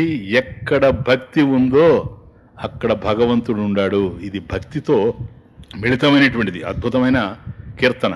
సదాశివ బ్రహ్మేంద్ర స్వాములు వారు ఎప్పుడు కేవలం ఆత్మసాక్షాత్కారం కలిగినటువంటి వ్యక్తి, ఆత్మన్యేవాత్మనాతుష్ట అనేటువంటి స్థితప్రజ్ఞుడు రాసింది ఇది. ఆ రాసినటువంటి వ్యక్తి యొక్క స్టాండ్ పాయింట్ల నుంచి నేను మాట్లాడుతున్నా. కాబట్టి అవన్నీ ఇప్పుడు నేను చెప్పినటువంటి కఠోపనిషత్తు ఇవన్నీ కూడా ఆయనకి తెలుసు. ఎందుకని ఆ స్వరూపమే ఆయన. అటువంటి ఉపనిషద్ అర్థం ఉలూకలే నిబద్ధం, రోటి గట్టేసి ఉండారన్నాడు. కాబట్టి భగవంతుడు సులభంగా ఎక్కడ లభ్యమవుతూ ఉన్నాడంటే భక్తికి లభ్యమవుతున్నాడు. మనం ఎంత జ్ఞాన మార్గంలో వెళ్ళినా భక్తి వినా నసిద్ధ్యతి. భక్తి లేకుండా మాత్రం నేను ఎప్పుడు మీకు చెప్తూనే ఉంటా, భక్తి వైరాగ్యాలు లేకుండా జ్ఞానం అనేటువంటిది ఫలించేటువంటి అవకాశం లేనే లేదు. కాబట్టి భక్తి అంటే భక్తుడికి భగవంతుడికి కారణం ఏంటి? భక్తుని యొక్క బుద్ధి అంతా నిరంతరం భగవంతుడి మీద. ఎప్పుడైతే భక్తుని యొక్క ఆలోచన భగవంతుడి మీద ఉందో భగవంతుడికి ఎక్కడ ఉంటుంది చెప్పండి? ఎక్కడ ఉండదు, భక్తుడి మీదనే ఉంటుంది. వాడు నాకు ఇష్టడు, వీడు నాకు కష్టము అనేటువంటి ప్రశ్న భగవంతుడి దగ్గర లేదు. ఎందుకని? ఆయన సముడు. సమూహం అహం సమః. ఇది పాయింట్. సమూహం సర్వభూతేషు నమే ద్వేష్యోస్తి న ప్రియః ఏ భజంతి తు మాం భక్త్యా మయి తేషు చాప్యహం. Wonderful secret. ఎందుకంటే సీక్రెట్ అనే పేరు కలిగినటువంటి అధ్యాయంలో ఉంది ఇది. రాజవిద్య రాజగుహ్యం. ఇక్కడ పరమేశ్వరుడు చెప్పింది ఒకటే, నయన సమూహం సర్వభూతేషు నమే ద్వేష్యోస్తి న ప్రియః మే ద్వేష్యః అస్తి నా మే ప్రియః అస్తి నా. నాకు వీడు ప్రియుడు అనేది లేనేలేదు, నాకు వాడు శత్రువు అనేది లేనేలేదు. ద్వేష్యః. సమూహం సర్వభూతేషు, సర్వభూతేషు అందరి విషయంలో కూడా సమః, ఐఎమ్ ఈక్వల్. కాకపోతే ఏ భక్తాః ఏ భజంతి తు మాం భక్త్యా, భక్తితో ఎవరైతే మాం భజంతి నన్ను భజిస్తూ ఉండారో. కొద్దిగా అగ్ని దగ్గరికి వెళ్ళినప్పుడు మనకి ఎట్లాగైతే వేడి తగులుతూ ఉంటుందో దూరంగా పోతే వేడి ఎట్లాగైతే తగలదో అట్లాగే ఎవరైతే భగవంతుడికి దగ్గరగా పోతూ ఉంటారో వాళ్ళ మీద ఆయన అనుగ్రహం పడుతుంది. ఎట్లా దగ్గరగా పోతారు? భక్తి చేయడం కన్నా మరొక మార్గం లేదు. ఏ భజంతి తు మాం భక్త్యా, మాం నన్ను, ఈశ్వరం పరమేశ్వరం, భక్త్యా భక్తితో భజంతి సేవంతే, ఎవరైతే సేవిస్తూ ఉంటారో మయితే తేషు చాప్యహం, మయితే తే వాళ్ళు, మయి నాలో ఉంటారు, తేషు వారిలో, అహం అపి నేను కూడా ఉంటాను. What a wonderful thing. ఎవరైతే నిరంతరం అకుంఠితమైనటువంటి భక్తి చేస్తూ ఉంటారో వాళ్ళ హృదయాల్లో నేను ఉంటాను. ఎందుకంటే నా హృదయంలో వాళ్ళే ఉండారు, కానీ రెండో వాళ్ళు ఉండేందుకు అవకాశం లేదు. ఇది భక్తుడికి భగవంతుడికి ఉండేటువంటి సంబంధం. ఇది భాగవత భక్తి. Understand, it's not an easy thing. చూస్తే ఏ చదువు రానటువంటి వాళ్ళు, గోపికలు, సరేనా, పాలు తీసుకొని అమ్ముకునేటువంటి వాళ్ళు, వాళ్ళకు దొరికిపోయాడు. వాళ్ళు కావాలంటే ఆయన కట్టేస్తూ ఉండారు ఇంటి దగ్గర. అంటే అదేమైనా చిన్న విషయమా? అది రక్షించాలంటాడు శాస్త్రం. ఏంటంటే ఆ భక్తి ఉందో చూచారా, పారవశ్యమైనటువంటి భక్తి, దివ్యమైనటువంటి భక్తి. అంటే భగవంతుని యొక్క హృదయంలో భక్తుని యొక్క హృదయంలో భగవంతుడు ఉండేటువంటి అద్భుతమైనటువంటి ఎక్స్టటిక్ డివోషన్, పారవశ్యమైనటువంటి భక్తి ఏదైతే ఉందో అది ఈ జగత్తునంతా ఉద్ధరిస్తుంది అన్నాడు. పునాతు రాధా పునాతు జగదచ్యుత దత్తచిత్త మందానమా కలయతి దధిరిక్త పాత్రే తశాహ స్తనస్థపక చంచలలోల దృష్టి దేవోపి దేహోన్నధియా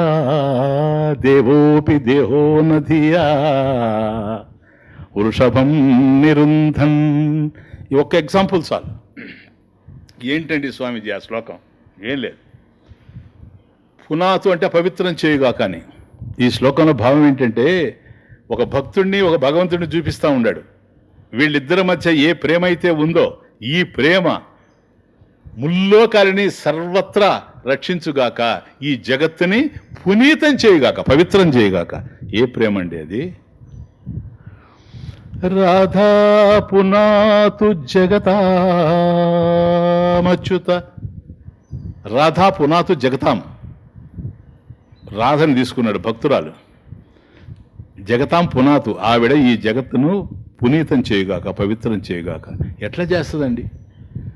రాధ ఎట్లా పవిత్రం చేస్తుంది? అట్లాగే కృష్ణుడిది కూడా చెప్తాడు, దేవోపి జగతాం. కాబట్టి ఈయన కూడా దేవుడైనప్పటికీ ఈయన ఆమె ఇద్దరు కలిసి పవిత్రం చేయాలి. అంటే భక్తుడు భగవంతుడు కలిసి చేయాలి. ఎట్లా? రాధా పునాతు జగదచ్యుత, జగత్ అచ్యుత దత్త చిత్త. రాధ యొక్క మనస్సు, చిత్తము దత్త ఉంచబడింది. ఎక్కడ? అచ్యుత దత్త చిత్త, పరమేశ్వరుడు యందు, అచ్యుతుని యందు, శ్రీకృష్ణ పరమాత్మ యందు రాధ యొక్క మనసు అలా ఉందట. ఇప్పుడు ఏం చేస్తా ఉందో తెలుసా? మంథానమా కలయతి దధిరిక్త పాత్రే. కాబట్టి ఆవిడ ఏం చేయాలంటే పెరుగు కుండ తెచ్చి పెట్టుకొని దాన్ని చిలకాలి, మజ్జిగ చేయాలి, అందులో ఉండే వెన్న తీయాలి, దాంట్లో నుంచి నెయ్యి తీయాలి, అమ్ముకోవాలి. అదే ఆవిడ దినచర్య. అందుకని కానీ ఆవిడ మనసు ఎక్కడుంది? అచ్యుత దత్త చిత్త. ఆమె యొక్క చిత్తము అచ్యుతుడిలోనే ఉంది, శ్రీకృష్ణ పరమాత్మలోనే ఉంది. అందుకని ఏం చేసిందో తెలుసు? మంధానమా కలయతి. మంధానం అంటే కవం. ఆ కలయతి తిప్పుతూ ఉందట. ఎక్కడ తిప్పుతూ ఉందండి? దధిరిక్త పాత్రే. పెరుగు లేకుండే ఖాళీ కుండ, పెరుగు లేకుండా ఉండే ఖాళీ కుండ. దధి రిక్త. దధి అంటే పెరుగు, రిక్త అంటే లేకుండా ఉండడం, పాత్ర అంటే పాత్ర, కుండ. సరేనా? కాబట్టి మామూలుగా కుండలో పెరుగు ఉంటుంది, పెరుగులో కవం వేసుకొని చిలుకుతారు, అప్పుడే వెన్న వస్తుంది, నెయ్యి వస్తుంది, అన్నీ వస్తాయి. కానీ ఈవిడ ఒక కుండ పెట్టుకొని దాంట్లో పెరుగే లేదట. కానీ మంథానం ఆకలయతి, దాంట్లో అది కవం వేసి చిలుకుతూ ఉందట. చిలుకుతూ ఉంటే కుండే కదా తగలుతూ ఉంది కవ్వానికి. అది కూడా ఆవిడకి తెలిసి రావడం లేదా?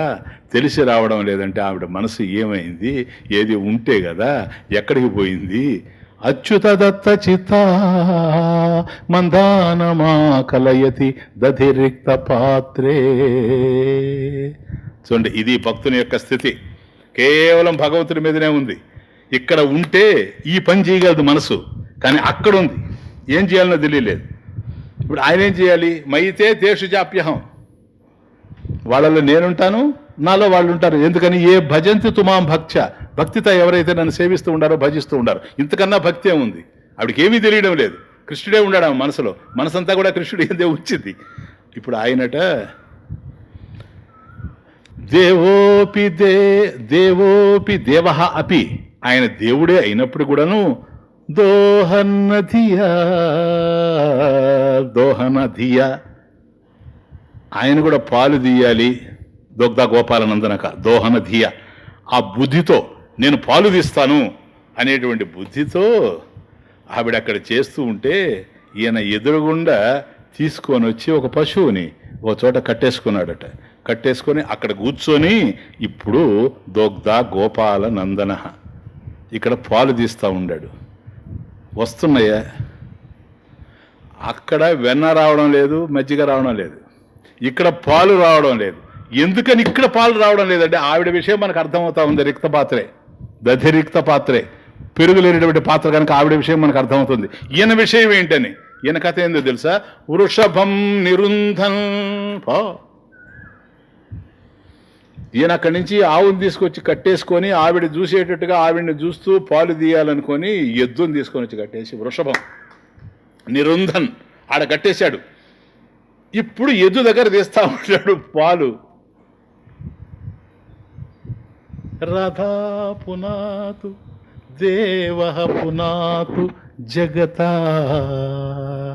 వీళ్ళిద్దరి యొక్క స్థితి ఏదైతే ఉందో ఇదే సర్వసామాన్యంగా సాధారణంగా చెప్పాలంటే అపస్మారక స్థితి.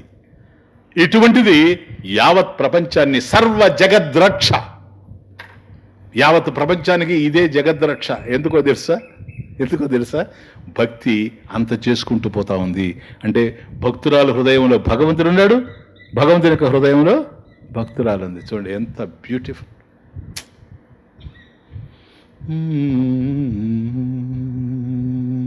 దీన్నే జయదేవ మహాకవి ఒక అద్భుతమైనటువంటి గీతం అష్టపదిలో అంటాడు. రాధ ఎట్లా ఉంది, కృష్ణుడు ఎట్లా ఉండాడు? ప్రతిపదమిదమపి నిగదతి మాధవ నిగదతి మాధవ నిగదతి మాధవ తవ చరణే పతితాహం.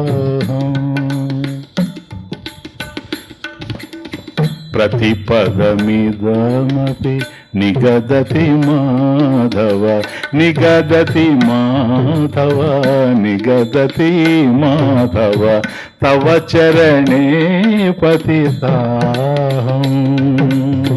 త్వయి విముఖే మయి సపది సుధానిధి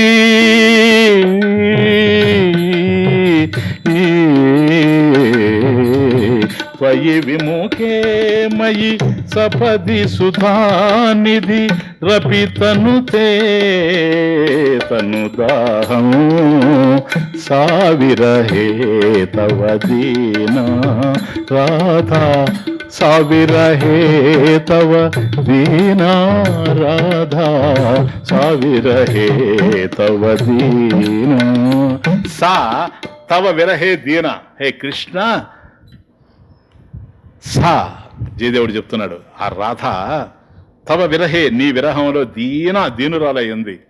ఎందుకో తెలుసా? అదిగో చూడు బృందావనం ఎట్లా ఉంది ఆవిడ పరిస్థితి. ప్రతిపదమిదామపి నిగదతి మాధవ నిగదతి మాధవ నిగదతి మాధవ తవ చరణే పతితాహం. బృందావనంలో రాధ తిరుగుతూ ఉంది, అట్లా నడుస్తూ ఉంది. ప్రతిపదమిదమపి అడుగడుక్కి, ప్రతి పదం ప్రతి అడుక్కి అట్లా అడుగు వేస్తుందట రాధ. మాధవ అంటుందట.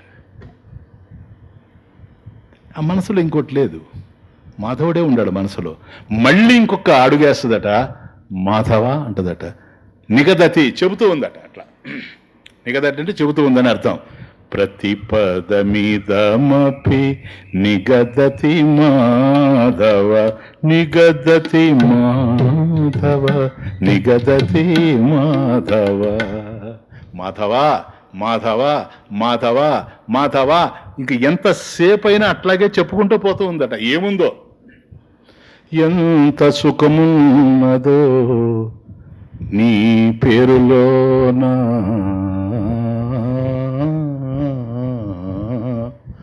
ఎంత సుఖమున్నదో నీ పేరులోన, మధురమైన రుచి ఉంది నీ ప్రేమలోన, ఎంత సుఖమున్నదో నీ పేరులోన, మధురమైన రుచి ఉంది నీ ప్రేమలోన, మరువలేరు అందుకే నిన్ను ఎవరైనా, నీ అడుగుల కడ పడి ఉందో చిన్ని కృష్ణ.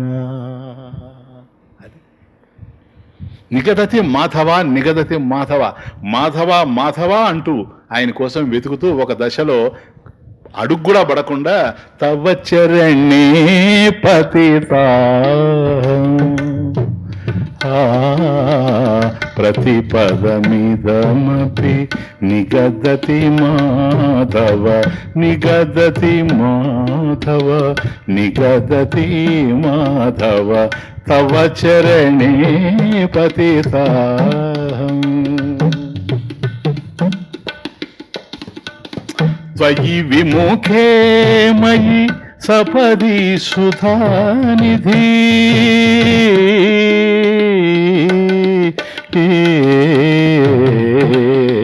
త్వయి విముఖే మయి సపది సుధానిధి, రపి తన్నుతే తన్నుదాహం, సావిరహే తవ దీనా రాధా, సావిరహే తవ దీనా రాధా, సావిరహే తవ దీనా. అట్లా అడుగడుక్కి మాధవ మాధవ అంటూ పిలుస్తూ రాధా ఒక దశలో నడవలేక కింద పడిపోయిందట. అప్పుడు అనుకుంటుందట, ఇవే నీ చరణాలు, నేను కదలలేను. తవ చరణే పతిత అహం, నీ చరణాల దగ్గర పడిపోయాను, నీ పాదాల దగ్గర. ఎందుకో తెలుసా, త్వయి విముఖే మయి, మయి నా విషయంలో నువ్వు ఇప్పుడు విముఖంగా ఉండవని, నాకు దగ్గరగా లేవని, త్వయి విముఖే మయి సపది సుధానిధి. సపది అంటే ఇప్పుడు, నౌ, ఇదానీ. ఇప్పుడు ఏం జరిగిందో తెలుసా, ఎప్పుడైతే నువ్వు నా దగ్గర లేవో, సుధానిధి రపితనుతే, సుధానిధి అపి, చంద్రుడు కూడా, అంటే చల్లని వెన్నెలను కురిపించేటువంటి చంద్రుడు కూడాను, సుధానిధి అపి త్వయి విముఖే మయి సపది సుధానిధి రపి తనుతే తనుదాహం. ఈ దేహాన్ని మండింపజేస్తూ ఉండాడయ్యా చల్లని వెన్నెల కురిపించేటువంటి చంద్రుడు. ఇప్పుడు ఎట్లా ఉండాడో తెలుసా, నా దేహాన్ని తప్పింపజేస్తూ ఉన్నాడు. ఎందుకని, నువ్వు లేవు గనక కృష్ణ. అంటే ఎంత ఆహ్లాదకరమైనటువంటి విషయాలు ఉన్నా కృష్ణుడు గనక హృదయంలో దూరం అయితే రాధకి అదొక భరించలేనటువంటి దుర్భరమైనటువంటి బాధ. ఈ విరహం ఏదైతే ఉందో, పరమ విరహాసక్తి, ఇదే భక్తిలో ఉత్కృష్టమైనటువంటిది. అందువల్ల యథా వ్రజగోపికానాం, నారద మహర్షి గోపికలు చేసిందే నిజమైనటువంటి భక్తి. ఎందుకో తెలుసా, కల్మషం లేనటువంటి భక్తి. ఈ విధంగా మయితే వాడు నా విషయంలో నాలో ఉండారు, నేను వాళ్ళలో ఉన్నాను. ఎట్లా ఉండవయ్యా? ఇంకో కష్టపదిలో దీనికి సమాధానం. తీరసమీరే యమునా తీరే వసతి వనే వనమాలి, ధీరసమీరే యమునా తీరే వసతి వనే వనమాలి గోపీ పీన పయోధర మార్ధన చంచలకరయుగశాలి ధీర సమీరే యమునా తీరే వసతి వనే వనమాలి. తీర సమీరే చల్లగా పిల్లగాలులు వీస్తూ ఉన్నాయి. యమునా తీరంలో శ్రీకృష్ణ పరమాత్మ ఉన్నాడు. బృందావనంలో రాధ ఇట్లా బాధపడుతూ ఉంటే మరి కృష్ణుడు ఏం చేస్తున్నాడండి? ఇట్లా బాధపడుతుంది కదా రాధ, మాధవా మాధవా అని. కృష్ణుడు ఏం చేస్తూ ఉన్నాడు చూడండి తమాషా. అక్కడ మురళీనాదం చేస్తున్నాడట. ఏం చేస్తున్నాడు మురళీనాదం? ఏదో బ్రహ్మాండంగా ఏం ఊదడం లేదు. నామ సమేతం. మీకు అర్థమైన భాషలో చెప్పాలంటే అరిగిపోయిన రికార్డు అంతే.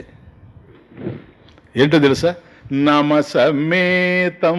కృష్ణుడు మురళీనాదం. మామూలు వాళ్ళు వాయిస్తేనే బ్రహ్మాండంగా ఉంటుంది, కృష్ణుడు వాయిస్తే ఎట్లుంటుంది? కానీ ఆయన మురళీనాదం ఈ రోజట విచిత్రంగా ఉందట. ఏది? నామ సమేతం. రాధా రాధా రాధా రాధా తప్ప ఇంకేమీ లేదు. నామ సమేతం, ఆమె పేరే. ఇది ఎట్లుంటుంది చెప్పండి? అరిగిపోయిన రికార్డు కదా. నామ సమేతం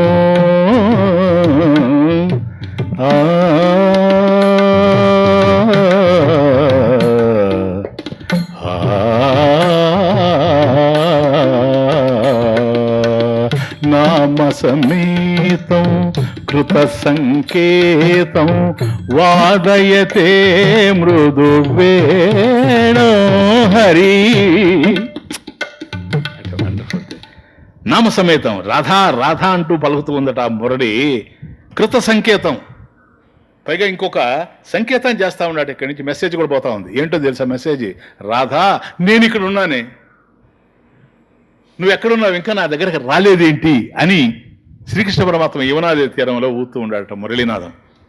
నమ సమేతం కృత సంకేతం వాదయతే మృదు వేణో బహుమనుతే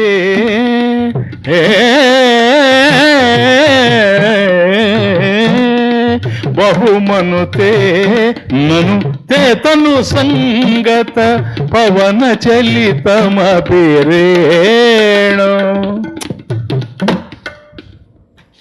ఎగ్జాల్టెడ్ డివోషన్. పవన చలిత. గాలులు వీస్తూ ఉంటే గాలి అలా వీచినప్పుడు ఆ గాలికి ధూళి కూడా లేస్తుంది కదా ఒక్కోసారి. గాలి ఇటు వీస్తూ ఉందట. బృందావనం అటుంది, యమునా తీరం ఇటుంది, గాలి ఇటు వీస్తూ ఉంది. పవన చలితం అవి రేణు. కాబట్టి ఎప్పుడైతే అట్లా గాలి వీస్తూ ఉందో ఆ గాలికి ఇసుక రేణువులు పైకి లేస్తే,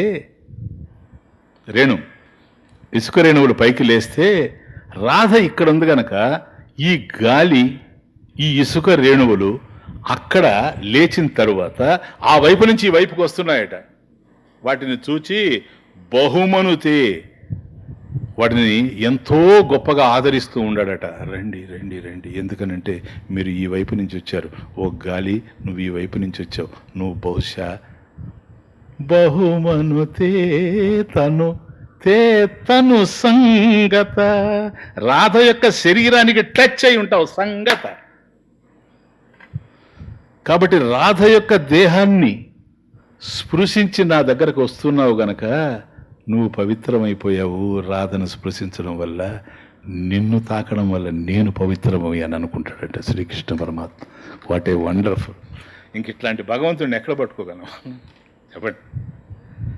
బహుమనుతే నన్నుతే తను సంగత పవన చలితమ పేరేణు తీర సమీరే యమునా తీరే వసతి వనే వనమాలి. గోపవధూ పరిరంభణ లోలం. గోపకిషోరం అద్భుత లీలం. గోపకిషోరం అద్భుత లీలం. చిన్న పిల్లవాడుగా ఉన్నప్పుడే అద్భుతమైనటువంటి లీలల్ని ప్రదర్శించినటువంటి వాడు. వత్సాన్ ముంచన్ క్వచిత సమయే కృష సంజాత సహా. భాగవతం దశమస్కందం.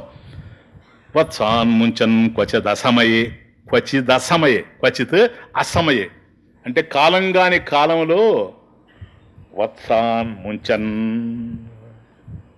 దూడలన్నింటినీ వదిలేస్తాడట కాలంగాని కాలంలో. ఇది అద్భుతమైనటువంటి లీలలు. అయ్యా, కాలంగాని కాలంలో వదలడం అంటే ఏంటని అంటే దూడల్ని ఆవుల దగ్గరకు వదలడానికి ఒక టైం ఉంటుంది. అంటే ముందుగా మనం ఆవుల దగ్గర ఉండేటువంటి పాలు మనం తీసుకుంటాం. ఈ రోజు కూడాను మనకు కావాల్సిన పాలు మనం తీసుకున్న తర్వాత చివరిలో కొంత పొదుగులో వదిలిపెట్టి దూడలను వదిలేస్తాం. అంతేగాని ముందు కనుక దూడలను వదిలేస్తే అవన్నీ దాగేస్తాయి, మనకేం మిగలవు. అంత త్యాగం మనం ఎప్పుడు చేయలేం. కానీ స్వామి అటు ఇదంతా చూచి పాపం వాటికేమో లేదు వీళ్ళు తీసుకుంటున్నారు అని వత్సాన్ ముంచన్ ఆ గోవత్సముల్ని ఆ లేగదోడల్ని ముంచన్ వదిలిపెట్టేస్తాడట. ఎప్పుడు క్వచిత్ అసమయే, వీళ్ళు పాలు తీసుకోక ముందే వాటిని వదులుతాడట. అంటే వీళ్ళు 6 గంటలకు వచ్చి పాలు తీసుకుంటారు అనుకోండి, 5కి వదిలేస్తాడు వాటిని. అయ్యా, ఎందుకు వదులుతావయ్యా ఈ విధంగా? అవన్నీ వచ్చి పాలు తాగేస్తున్నాయి, మాకేం పాలు మిగలడం లేదంటే ఏం చేస్తాం, అవి పిలిస్తే నేను పోతాను కదా అన్నాడట. ఏమని పిలిచాయ్యా నిన్ను? అవి అంటున్నాయి కృష్ణ అచ్యుత అంటున్నాయి. అచ్యుతాని ఎక్కడన్నాయి అవి? అంబా అంటున్నాయి. మీకు అట్లా వినపడిందేమో, మీకు అంబా అని వినిపిస్తే నాకు అచ్యుత అని వినిపిస్తున్నాయి, అందుకనే పోతున్నా. ఏంటో తెలుసా, ఇది అద్భుత లీలం. గోపకిషోరం అద్భుత లీలం. వాటి కోసం కాదు ఇది. కాబట్టి వాటికి బంధాలున్నాయి. ఆ బంధాలు ఒక నిర్ణీతమైనటువంటి సమయంలోనే తీసి పాల దగ్గరకు వదులుతారు. మనకు కూడా ప్రారంధం అనేటువంటి బంధాలు ఉన్నాయి. ఈ ప్రారంధం ఎప్పుడైతే విడిపోతుందో అప్పుడు మనం తరిస్తాము. కానీ పరమేశ్వరుణ్ణి, శ్రీకృష్ణ పరమాత్మని యదునాథం భజరే, ఆయన్ని గనక భజించి గనక ఆయన్ని నమ్ముకున్నట్లయితే నిర్ణీత సమయానికి ముందే క్వచిత అసమయే. కాబట్టి ఆ సమయానికి ఏ సమయంలో అయితే మనకు ప్రారంధం విడిపోవాలనో అంతకన్నా ముందే మనల్ని ప్రారంధం నుంచి విముక్తి చేసేటువంటి శక్తి కలిగినటువంటి వాడు పరమాత్మ గనక అద్భుత లీలం. ఇవి చిన్న విషయాలు కావు ఇవి. వెతకవల్లదు బయట వెలుగులేదు, వెతకవలదు బయట వెలుగులేదు, అంతరంగముననున్నదని నిత్యకాంతి. వటపత్రశాయివై దారి చూపినావు, నీ అడుగుల కడ పడి ఉందో చిన్ని కృష్ణ.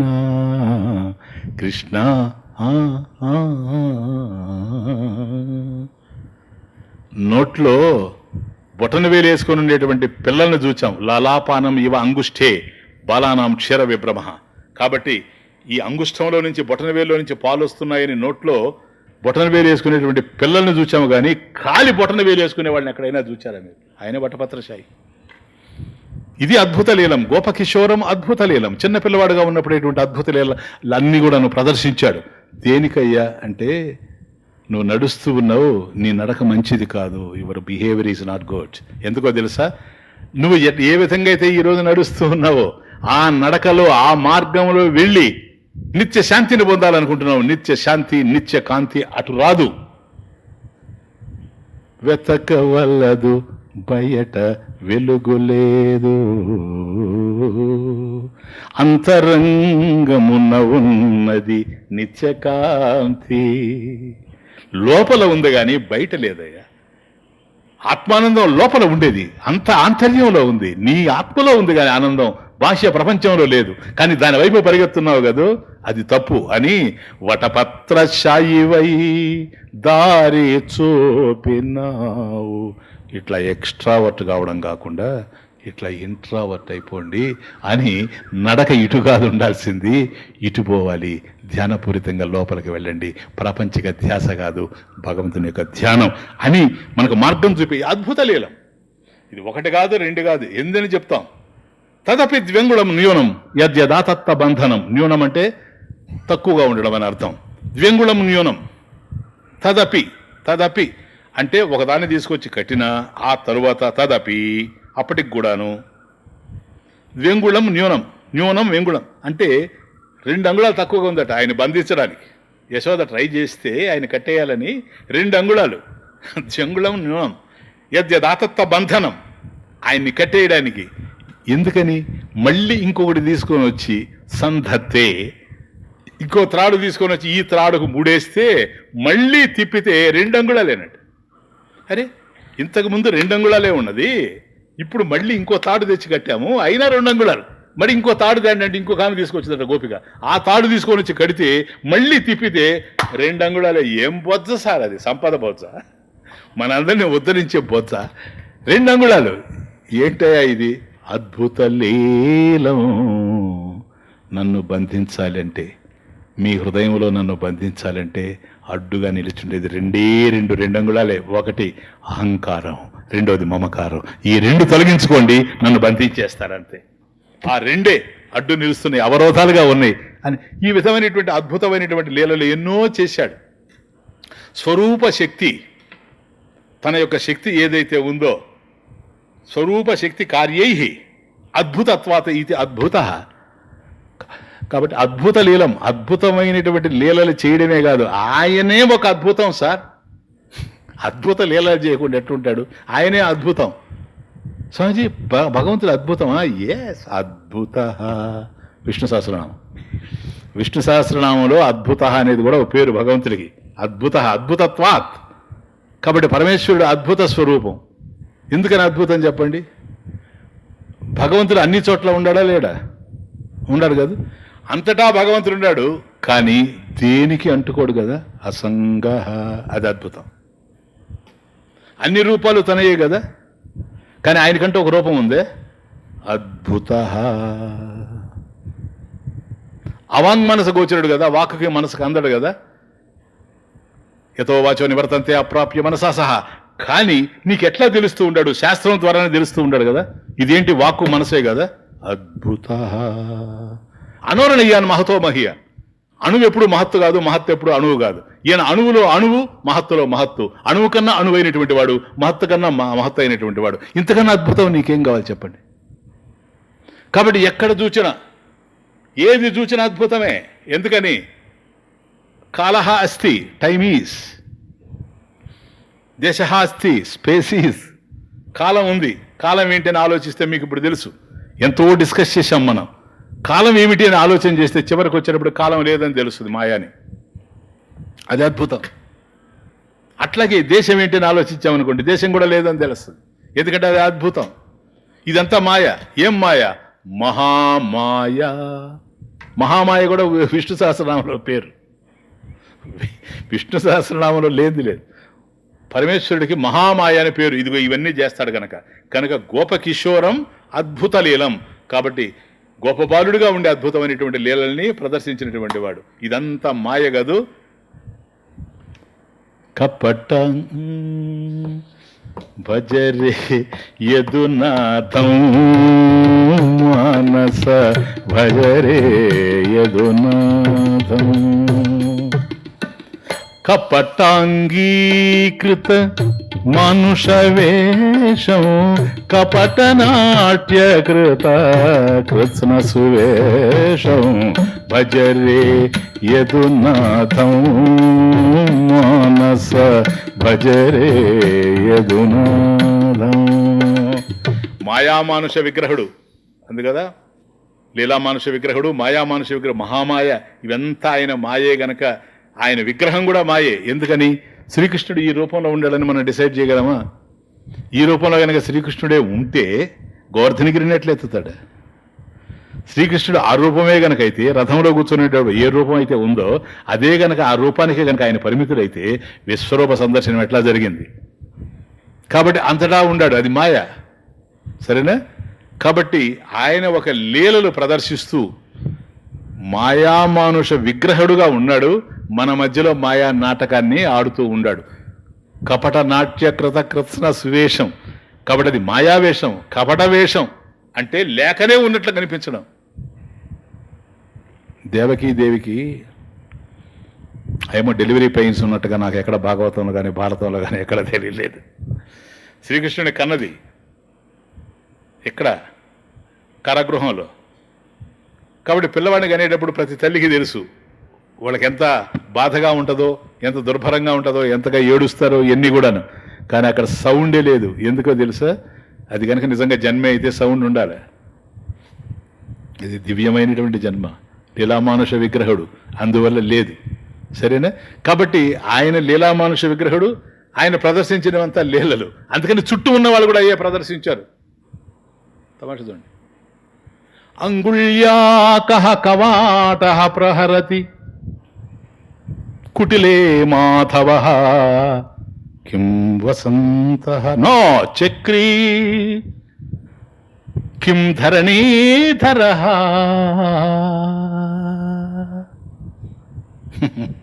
చూడండి,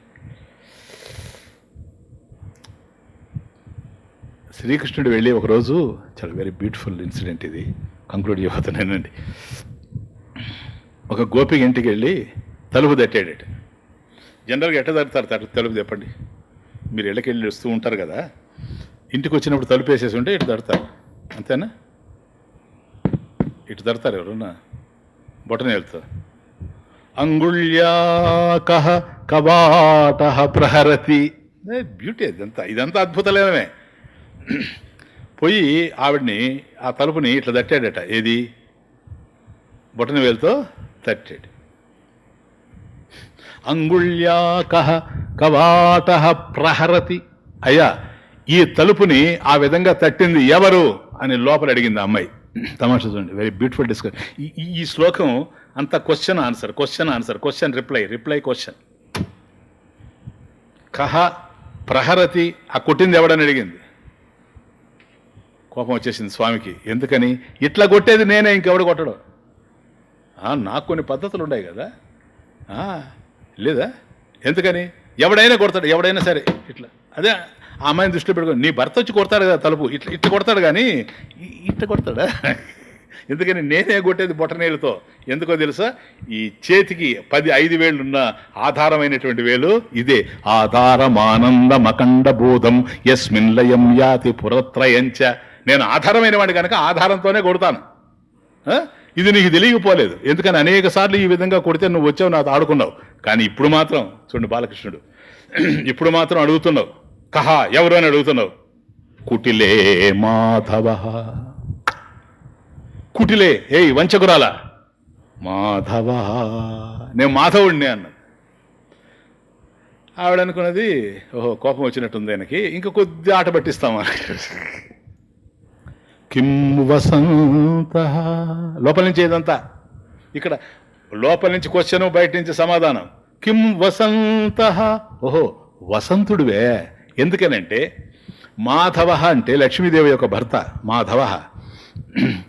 మధుమాసం, మాధవ మాసం అంటే వసంత ఋతువు, వసంతుడికి కూడా పేరు. కాబట్టి 2వ అర్థాన్ని ఆవిడ గ్రహించి, ఓహో నువ్వు వసంతుడివే అని అడిగింది. నో చక్రీ. ఏయ్ ఈయన నో, నేను ఇంగ్లీష్ నో, సంస్కృతంలో కూడా నోనే, ఏమనుకోబాకండి, ఇదేది ఇంగ్లీష్ నో పెట్టాడని. నో చక్రీ. ఇదిగో నేను వసంతుడిని కాదు, చక్రధారిణి, చక్రపాణి.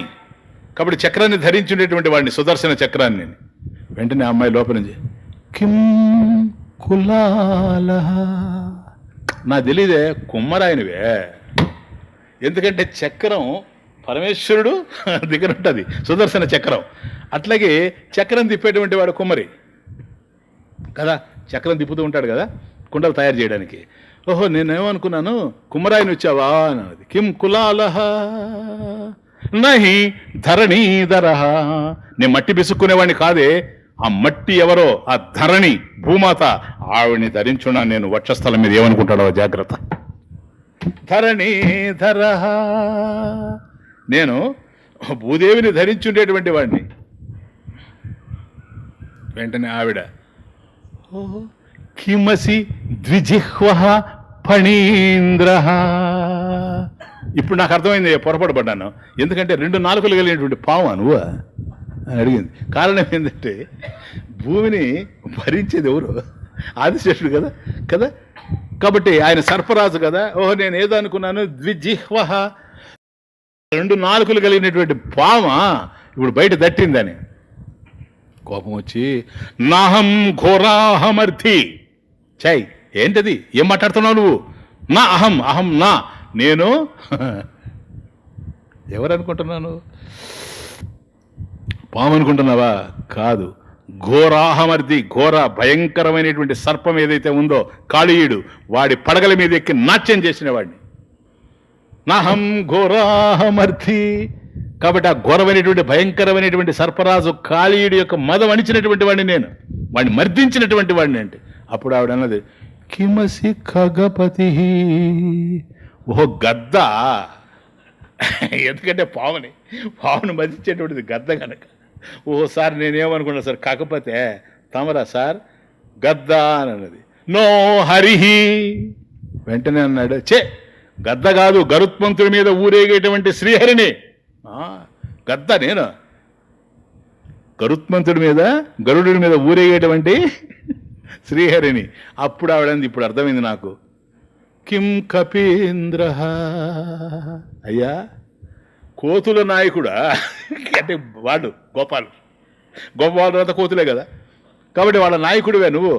ఓహోహో కపీంద్ర. తమాషా చూడండి. అంటే నో హరిహి, నేను హరిని, శ్రీహరిని అన్నాడు కాదు. హరికి 2 అర్థాలు. హరి అంటే శ్రీకృష్ణ పరమాత్మ అని ఒక అర్థం, అంటే నారాయణుడు అని ఒక అర్థం. హరి అంటే కోతి అని ఒక అర్థం. కపీంద్ర ఇత్యేవం గోపకన్యా ప్రతివచన జిత పాతున చక్రపాణి. ఇత్యేవం, ఇది ఏవం, ఈ విధంగా, లైక్ దిస్, ఈ విధంగా గోపకన్యా, ఆ గోపిక ఎవరైతే ఉన్నారో, ప్రతివచన, ఆవిడ నీకు సమాధానాలు చెప్పింది, ఆన్సర్స్ చెప్పింది, వాడి చేత జిత, జయింపబడినటువంటి వాడు. ఆవిడ గెలిచింది, ఇతను ఓడిపోయాడు. ఇత్యేవం గోపకన్యా ప్రతివచన జిత పాతున చక్రపాణి. ఆ అమ్మాయిని ఎట్లా ఉద్ధరించి ఇన్ని సమాధానాలు చెప్పావో, మా బ్రతుకులను కూడా ఉద్ధరించు స్వామి. ఎందుకని తెలుసా? అక్కడ గెలిచింది గోపిక, ఓడిపోయింది కృష్ణుడు. వాస్తవానికి ఇది భక్త విజయం. అది భక్త విజయం అంటే. భక్త విజయం ఏంటో తెలుసా? భక్త విజయమే భగవద్ విజయం అనుకుంటాడు భగవంతుడు. మైతే తేషు చాప్యహం. కాబట్టి భక్తులంతా కనుక నెగ్గారంటే నేను ఓడిపోయినా పర్వాలేదు, వాళ్ళ కోసమే ఉన్నాను. ఇది అంతేగాని ఇదంతా కపటం, ఇదంతా కాదు. కపట మెరుగవు కళ్ళలు లేవు నీలో, కపట మెరుగవు కళ్ళలు లేవు నీలో, కళ్ళు తెరిపించుటే నీ కళ్ళల తీరు. కపట మెరుగవు కళ్ళలు లేవు నీలో, కళ్ళు తెరిపించుటే నీ కళ్ళల తీరు.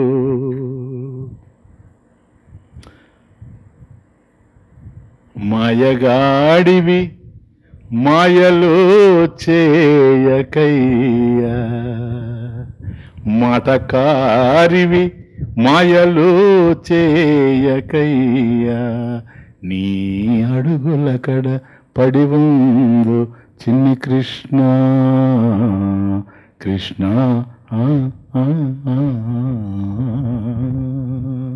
వన్నెల చిన్నెల గోపకణియల, వన్నెల చిన్నెల గోపకణియల, మనసులు దోచిన మాయాలోల. కపటాంగీకృత మానుష వేషం, కపట నాట్యకృత కృతం సువేషం.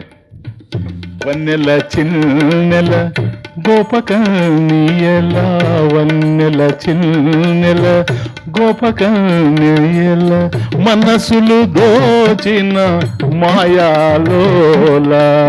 నవ్వుల గోపాల, చిరునవ్వుల గోపాల, నువ్వుల గోపాల, చిరునవ్వుల గోపాల. కపట నాట్యకృత కృష్ణ సువేషం. Last just conclusion.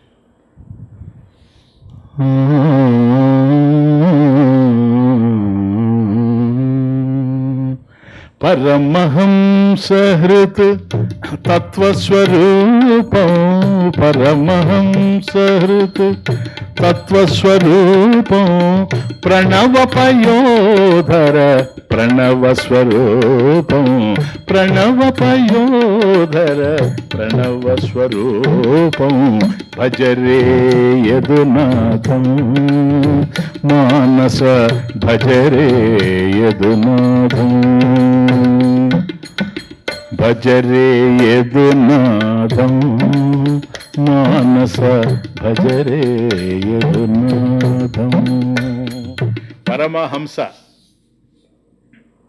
మహానుభావులైనటువంటి పరమహంసల యొక్క హృత్ వాళ్ళ హృదయంలో తత్వస్వరూపం పరమహంస హృత్ తత్వస్వరూపము. పరమహంసల హృదయాల్లో ఏ తత్వం అయితే ఉందో తత్వం తస్య భావ ఇది తస్య భావ. కాబట్టి ఒక వస్తువు ఏదైనా సరే దాని యొక్క యథార్థ స్వరూపాన్ని తత్వం అంటారు, నిజ స్వరూపాన్ని తత్వం అంటారు. పరమహంసలైనటువంటి మహర్షుల యొక్క భక్తుల యొక్క పరమహంసల యొక్క హృదయాల్లో గురువుల యొక్క హృదయాల్లో ఏ స్వరూపం అయితే ఉందో అది శ్రీకృష్ణ పరమాత్మ. పరమహంస హృత్ తత్వస్వరూపం తస్య భావ తత్వం. ఇప్పుడు ఉదాహరణకి ఊరికి అర్థం కావడం చెప్పు. కుండ ఉందనుకోని ఆయన మన కుండ రావాలి, అది భక్తి అయినా రావాలా జ్ఞానమైనా రావాలా. కటహ అస్తి కుండ ఉంది, కుండ తత్వం ఏంటి చెప్పండి? మట్టి. మట్టి తత్వం ఏంటి అన్నాం అనుకోండి, మళ్ళీ అప్పుడు అణువులు యాటమ్స్. వాటి తత్వం ఏంటి అన్నాం అనుకోండి, పార్టికల్స్. దాని తత్వం ఏంటి అన్నాం అనుకోండి, ఎనర్జీ. దాని తత్వం ఏంటంటే చైతన్యం కదా. చైతన్యం కన్నా అన్యంగా రెండవది లేదు కనుక ఆ చైతన్యమే ఆత్మ.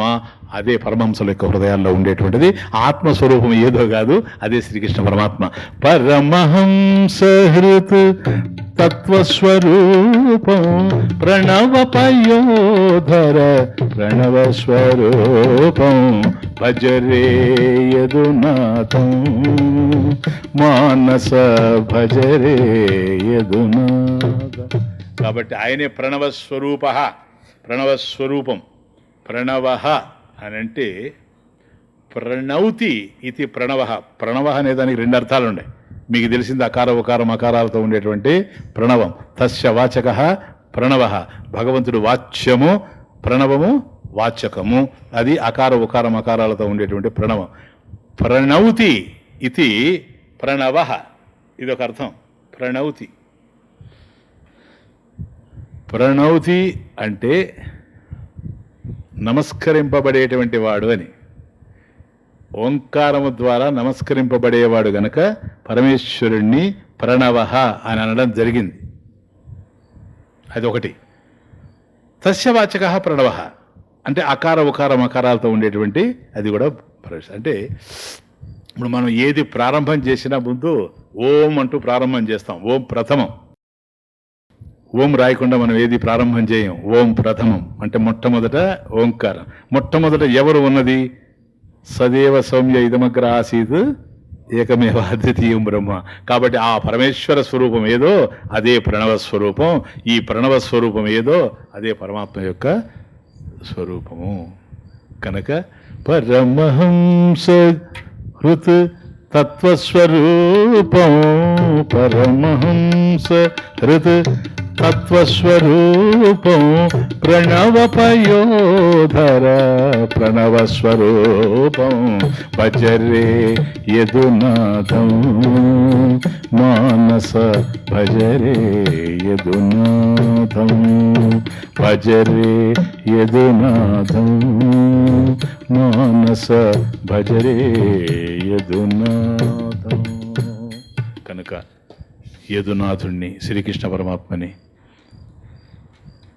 చింతయన్ చేతసా కృష్ణం ముక్తో భవతి సంస్కృదేహే. ఈ సంసార బంధాల నుంచి బయటపడవచ్చు కనుక ఆ మహాజ్ఞాని అయినటువంటి దిగంబరుడైనటువంటి సదాశివ బ్రహ్మేంద్ర స్వాముల వారు చెబుతూ ఉన్నారు, భజరే నైనా శ్రీకృష్ణ పరమాత్మని సేవించు. ఇంత జ్ఞానం ఈనాడు బోధించేటువంటి జ్ఞానం లేకపోయినా సామాన్యంగా భక్తి చేసుకుంటూ ఉన్నటువంటి రోజుల్లోనే ఆ మహానుభావుని నమ్ముకొని అకుంఠిత విశ్వాసంతో ఆయన పాదాలు పట్టుకున్నటువంటి సంస్కారం ఏదో నన్ను వ్యక్తిగతంగా చెప్పమంటే ఈ జ్ఞానంతో చేయలేదు. ఆ రోజు సామాన్యంగా సాధారణంగా భక్తితో ఆ శ్రీకృష్ణ పరమాత్మ యొక్క పాదాలు పట్టుకున్నటువంటి, రెండవ ఆలోచన లేకుండా పట్టుకున్నటువంటి ఆ దీక్ష ఈరోజు ఇంత కార్యక్రమానికి నాంది అయిందని మాత్రం నేను మళ్ళీ మళ్ళీ మననం చేసుకుంటూ, నా జీవితంలో ఏదైనా జరిగితే ఆయన అనుగ్రహంతోనే జరిగింది కనుక ఈ అనుగ్రహాన్ని అందరూ పొందమని ఎప్పుడు సర్వకాలాల్లో సర్వ పరిస్థితుల్లో సమస్తమైనటువంటి చోట్ల మనం ఎక్కడున్నా ఏం చేస్తూ ఉన్నా భగవంతుని యొక్క నామం ఓం నమో భగవతే వాసుదేవాయ, ఓం నమో భగవతే వాసుదేవాయ, ఓం నమో భగవతే వాసుదేవాయ, దీన్ని వదలకుండా పట్టుకోమని, ఇది మిమ్మల్ని తప్పకుండా తరింపజేస్తుందని కేవలం శాస్త్రాధారంతోనే కాకుండా నా అనుభవ భూమికలో నుంచి కూడాను మీకు నేను ఈ మాత్రం సలహా ఇచ్చి సెలవు తీసుకుంటూ ఉన్నా. ఓం పూర్ణమదః పూర్ణమిదం పూర్ణాత్ పూర్ణముదచ్యతే పూర్ణస్య పూర్ణమాదాయ పూర్ణమేవావశిష్యతే. ఓం శాంతి శాంతి శాంతి.